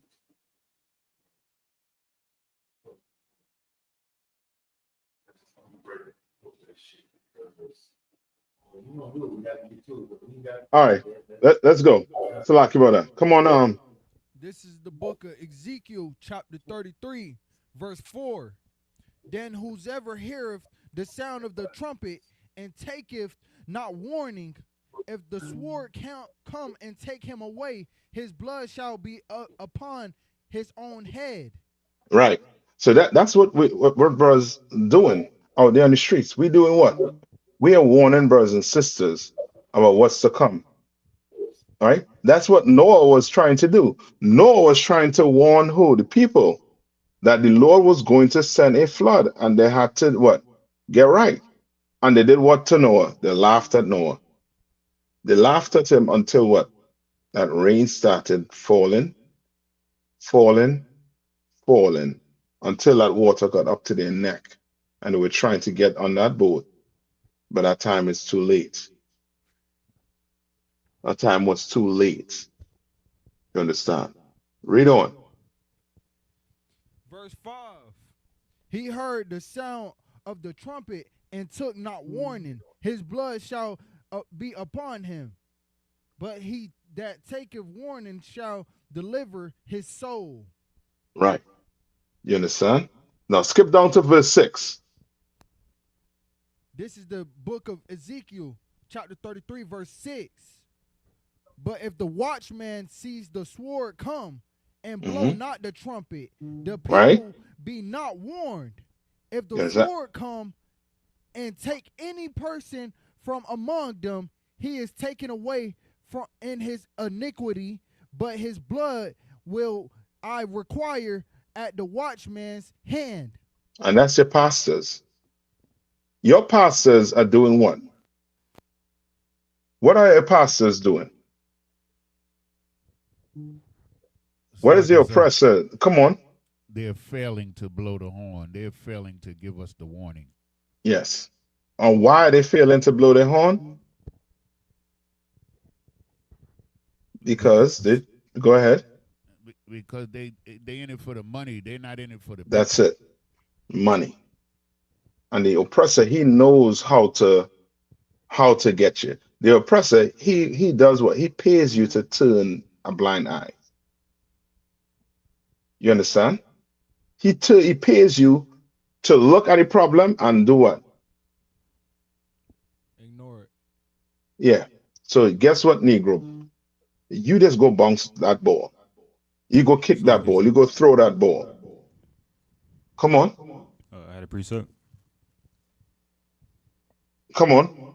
This is the book of Malachi, chapter 3, verse 8. Will a man rob God? Yet ye have robbed me. But say, wherein have we robbed thee? In tithes and offerings. Right?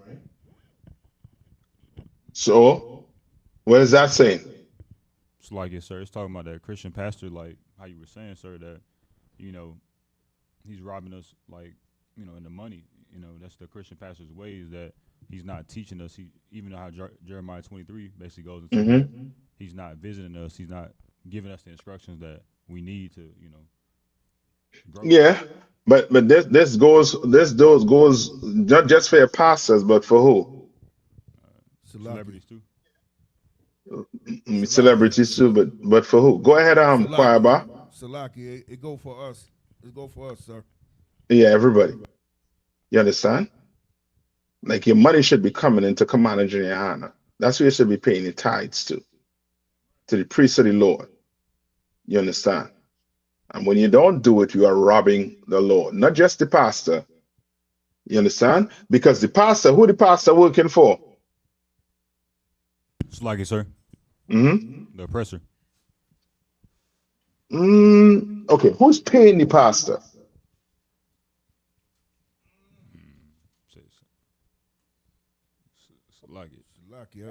Salaki. Mm-hmm. I want to say the government. Who paying the pastor? Oh, Why is Creflo Dollar so rich? Yes. The people. Yes. Creflo Dollar being paid to do what? By his congregation to do what? Let them do whatever they want to do. That's it. Look the other way. You understand? So you want to smoke? Guess what? The laws are done away with. Go ahead and smoke, brother. Now, where's that tithe? Where's that donation? I need that jet. You understand? I need that suit. I need to look good. I need to be able to go places. I need to look good. Slug it, sir. Come on. That's so diabolical because he makes you feel so good to sing with the music and the lights and the guest speaker, the celebrities that come on his behalf. Like, you really get what you want. You would have no conscience about smoking that blunt now because Pastor said it's okay. And I got a song to back. Correct. What is the pastor doing here? He is doing what? He's work for hire. Yes, he is. But what is that pastor doing here to make you feel good? Salakia. Come on. He entertaining you? You get in there. It starts with an S. Salakia, sir. Come on. You said with an S? Yes. He's selling you a dream? I'll take that. Sue saying. Now you're getting on it. He's seducing you like a woman. There you go. You're a woman in that church ark, and he's seducing you. And you go in there and you clap and sing and jump and praise. The only difference is you don't have no blouse and skirt on. You have a shirt and tie. You're a woman. You understand? You're a woman in there. And he is seducing the hell out of you. Telling you you're gonna get exactly what you're praying for. Let's put this money in this what are we picking up the money in this money bucket. Collection plate right here. Yeah, collection plate. I see. When last you went call? I'm messing with you. Yeah, son. Yeah, that collection plate. You understand? Like the oppressor don't teach your leader to take money to turn what? A blind eye. And now you don't teach any people. You're going to take what? Money to what? Turn a what? Blind eye. Okay. So now eating pork, crab, shrimp, and lobster, they don't care about that because they know if they tell it to stop doing it, what's going to happen? Salakia, sir. Uh-huh. You gonna stop giving money?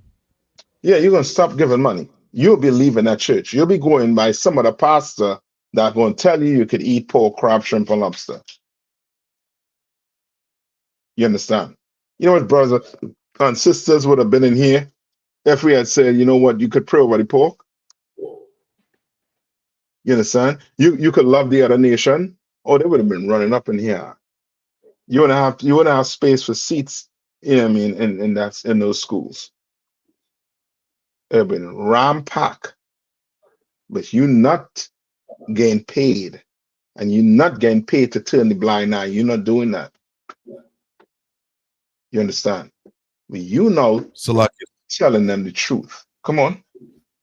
Did you pull Isaiah 30 and 10? Can we use that as a precept?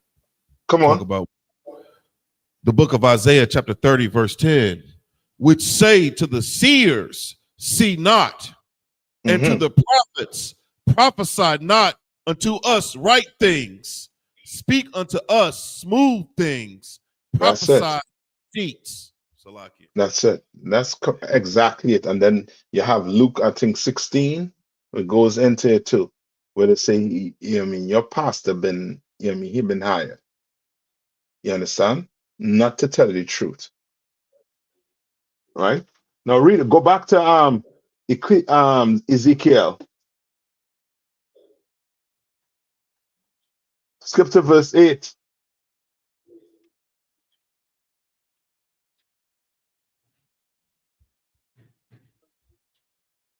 Verse 8. Mhm. When I say unto the wicked, O wicked man, thou shalt surely die, if thou dost not speak to warn the wicked from his way, the wicked man shall die in his iniquity, but his blood will require at thine hand. Right. It's going to require touch your hand. That's why you have you been taught this truth, not to do what? Not to just keep it to yourself. You have to do what? You have to go warn your brothers and sisters about what's coming. You have to go warn them. You understand? You're going to have to go tell them, yo, the Lord said, this is what we're supposed to eat. The Lord said, this is what this is the days we're supposed to celebrate. We're going to have to teach them these things. We just can't come and hold it in. We can't lie to them like your pastor's been doing. We can't. So now when the sword do come, when the plague do come, guess what? Read on. Verse 9. Nevertheless, if thou warn the wicked of his way to turn from it, if he do not turn from his way, he shall die in his iniquity, but thou hast delivered thy soul. Now your hands what?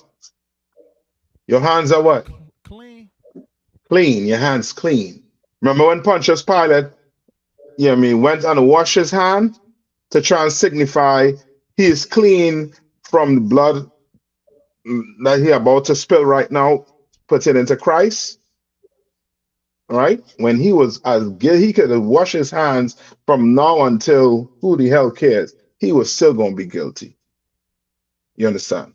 But according to Ezekiel, according to the Most High power, if we warn the people, the prophets warn the people, you understand, wicked, and the wicked still decide to go be wicked, and the Lord unalive them, or hurt them, or punish them, then it's on them. You delivered your soul. You did what you were supposed to do. You did your job. You did your job as a priest and prophet of the Lord. Read on. Verse 10. Therefore, O thou son of man, speak unto the house of Israel. Thus ye speak, saying, if our transgressions and our sin be upon us, and we pine away in them, how shall we then live? Right? Skip down to 13 now. 13. This is the book of Ezekiel, chapter 33, verse 13.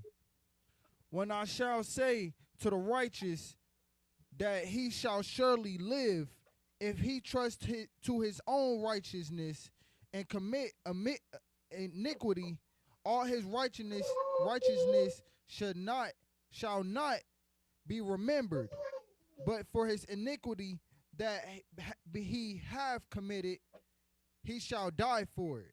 What is he saying here?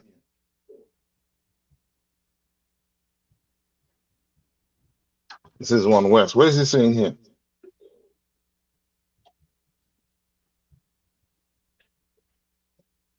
It's saying if he's not righteous, he'll die. Salaki. You're correct, but he is saying a little more than if he's not righteous.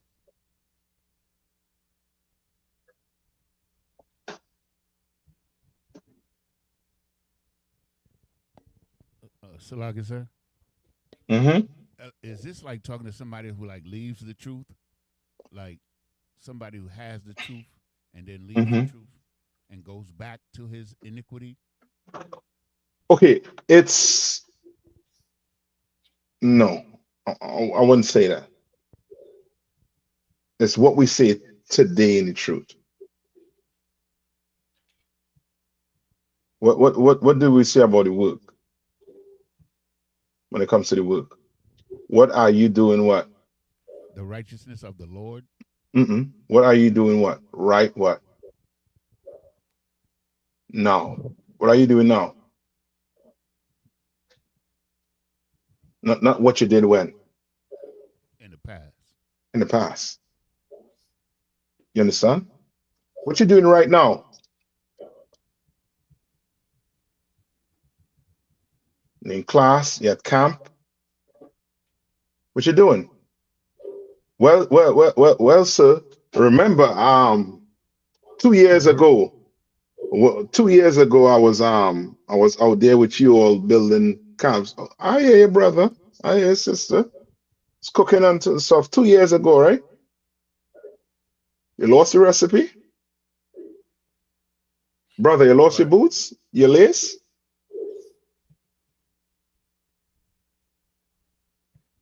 You understand? Like the Lord don't want to know what you did what? It's like it, sir. In the past. In the past. Yeah, you could be one of the most outstanding brothers. But what you're doing right now with that blunt in your mouth, the thing the Lord gonna be like, well, he just taking a hit, one hit. Just taking one hit. Think the Lord saying that?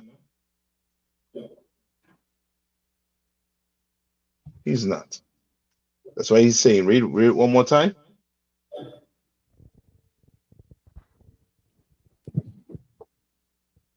Verse 13. This is the book of Ezekiel, chapter 33, verse 13.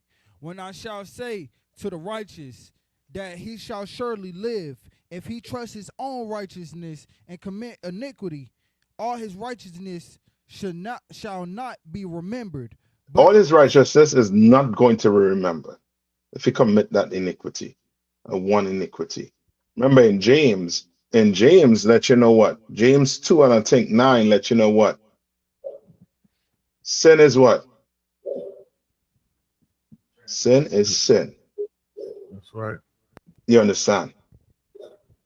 You understand? A homosexual is no different when it comes to what? A man that's doing what? Smoking what? Cigarettes or smoking weed. They're both what? They're both what? They're both sinners. You understand? Now, when it comes to the judgment, of course it might be different, but they are both what? Sinners, nonetheless. You celebrating Christmas don't make you better than what? Than a homosexual. It doesn't make you better than a homosexual. You understand? Right? Read on. This is the book of Ezekiel, chapter 33, verse 14. Again, when I say unto the wicked, thou shalt surely die, if he turn from his sin and do that which is lawful and right, verse 15. If the wicked restore the pledge, give again that he had robbed, walked in the statutes of life without committing iniquity, he shall surely live, he shall not die. That's why when you come in here and you make an oath act, you better make sure you take that oath serious. You better make sure, because the day you drop your sword, you better start looking over your shoulder. You understand? You better start looking over your shoulder. You understand? Read on. This is the book of Ezekiel, chapter 33, verse 16. None of his sins that he hath committed shall be mentioned unto him. He have not done that which is lawful and right, he shall surely live. Right. And remember what Christ said in the New Testament? What Christ said in the New Testament?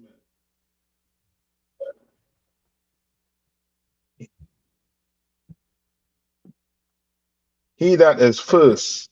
Endure to the what? end, Salaki. Yeah, that is good also too. I'll take that.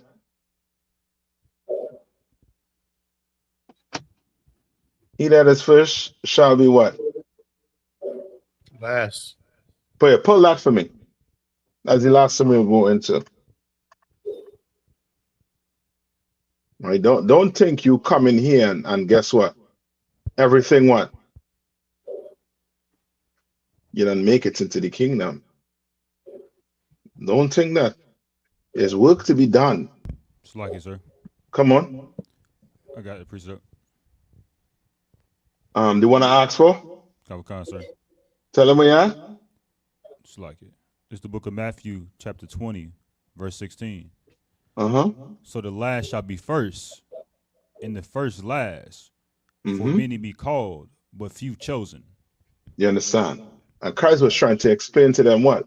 Some of us think we in here for, 5, 10 years. You understand? Think we done make it. You understand? No, it ain't so. You better be what? When Christ return? Ready. You better be doing what? It's like it, sir. Yeah, you better be working when Christ return. Kavakan. Better be putting in that work. You understand? You better not watch another man work or watch and see, you know what? Well, he's sitting here on the side. You watching that mean you ain't focusing on what? What you're not focusing on? What you supposed to be doing? Yeah, what you supposed to be doing. That ain't your job to be focusing on that. Come on. That's why Christ was said, "Good, my good and faithful servant." The work is faith. How you know you have this faith to continue to do the work? You know, like you got faithful servant brothers that you could tell brother lost faith. He out the truth. You're not doing the work. That's it. The Lord, he's here. He see what work you're doing. He see what you're doing. So guess what? He gonna deal with you on that. You in here, you better do your work. You better be the best trooper. You better be the best officer you could be. You understand? Be the best. All right. Any question before I let you alone? Okay. That who are passing the class over to? Who on guard in Durham? Who on guard? So like you want me to take it, sir? Go ahead and take it. Cool. I mean, Bankia, Salaki.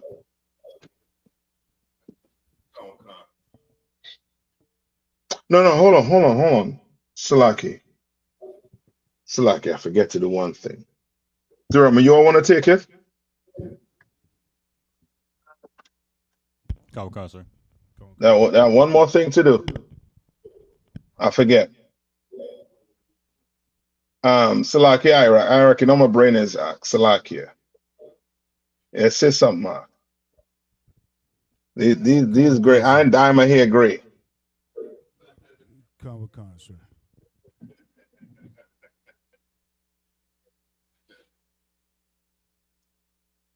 I work hard for this. You see on my face here. Come on, you all. Oh, the sister there. Kavakan, sir. I need Officer Hawan and Officer Yanazar step up, please. I want to thank everybody in the Bahamas and Fayetteville, Captain NAYATHAQ, for tuning in to another wonderful class by Captain NAYATHAQ. Right now, we are embarking on another sister coming into the school. Right now, we want to ask the person known as Sister Red to step up, please. Go ahead, sis. Right. And if you want also too, Choir Bar, you want to say something about it, Ark? You want to say anything? I'll go first, Cap, and then I'll pass it to the husband. Come on. Ever since Sister Red, and you know I can't mention Sister Red without mentioning Trooper Choir Bar. That's right. Ever since they came into school, they have made their presence known. They have let it be known that they want to work, that they want to help, they want to add, they want to put their brick in, and they wanted to take this thing serious. And Sister Red has played her part as well outside of just her husband but she has helped out with the sisters and try to be a part of the sisters and what they have going on, trying to show sisterhood whenever possible. She's always extended her services to That's the right. children. You know, when we had little food and clothing drives and things like that, she initiated services from her daughters, and you know, she was out here hustling. You know, out here hustling for the Lord. And That's right. that really made her stand out. You know what I'm saying? Mhm. She has a spunky attitude. You know what I mean? That her husband wanted her to kind of tone down to a certain level to where, Mhm. you know what I'm saying? But at the same time, not put that fire out. You know what I'm saying? It's guided, That's right. you know what I mean, by a man of the Lord. So at this time, I'm going to let Trooper Quad Boss, nah. You got Come on, say 2 words, man. gotta go through, That yeah, I mean that's our princess. You got there, man. Come on, quiet bar. Get our brother a hand, man. Quiet bar, bring his whole family, trying to bring his whole family in, man. Good work, Solia. So what I want to say is I want to say the water for you, the water for the Most High, to the Most High, bringing you into my life, and you know, selecting you for this truth. That's right. Now it's time to get to work. That's right. We got work to do. That's right. Good. I'm gonna be right here along your side, putting my bricks into. That's You're right. not alone. Yeah, right. Good job. Good job, sis. All right. You understand? You wrote the name on the board for her. All right, and the pronunciation of it too, right? Make sure she knows how to pronounce it.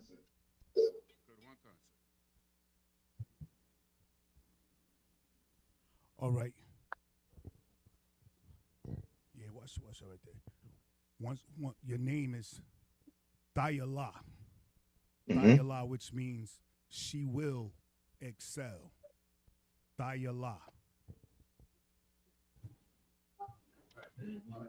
That's right. Y'all can clap that up. Yeah, man. Good work, sis.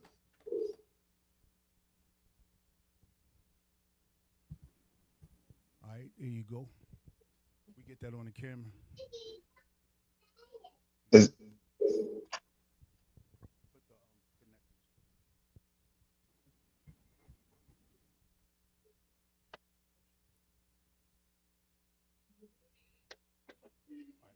Let's get it. Over here. Over here. You doing this side. Come on, Yana. All right, right back here, we gonna say the prayer, right? Your name, right? When we point at you, you're gonna say your name 3 times. All right? Dayala. Got it? All right? You ready? just up here. someone's on with the camera? Good. You still on? Yeah, we can hear you all, but the camera is off. All right, give us 1 second, Salak.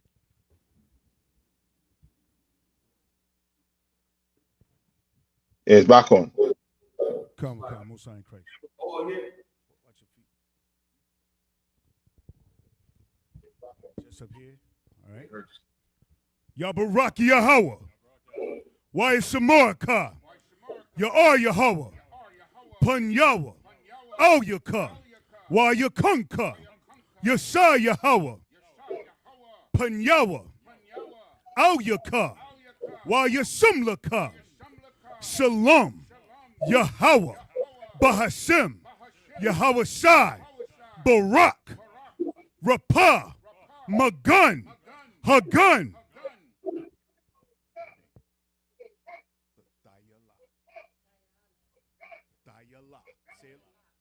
Dayala. Dayala. Dayala. Bahashem Yahweh Shai. The water. Aman. In the English, it's the translation. Yahweh.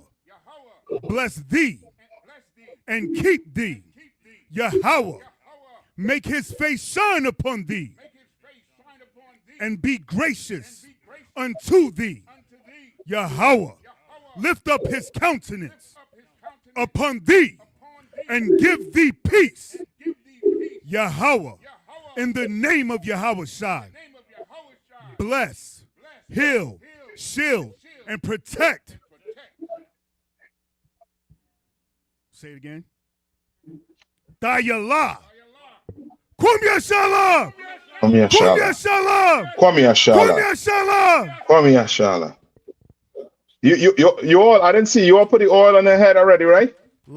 So we about to get it down, right? Oh man, no, that oil had to go on the head. That's the first thing.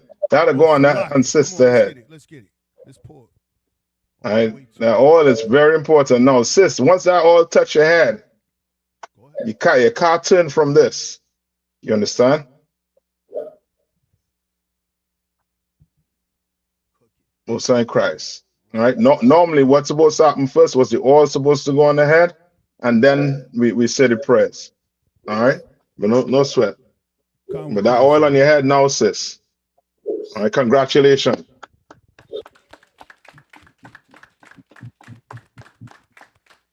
Let's get it. Let's get it. All right. So with that, I'm gonna pass the class over to priest and officer Bankiel.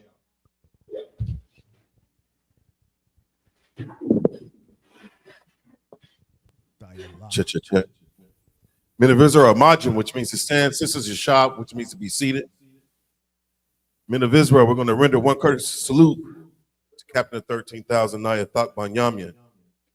Men of Israel, Ma'am Shabbat, and Majim, Barak, Yahweh by Shemiah Shabrakatham. Yahweh by Shemiah Shabrakatham. Yadamata, hands down. Sar, turn and face the sisters. Sisters are Majim, which means to stand. Men of Israel, we're going to render one courteous salute to our sisters. Amam Shabbat, Imagine, Barak, Yahweh Shemal,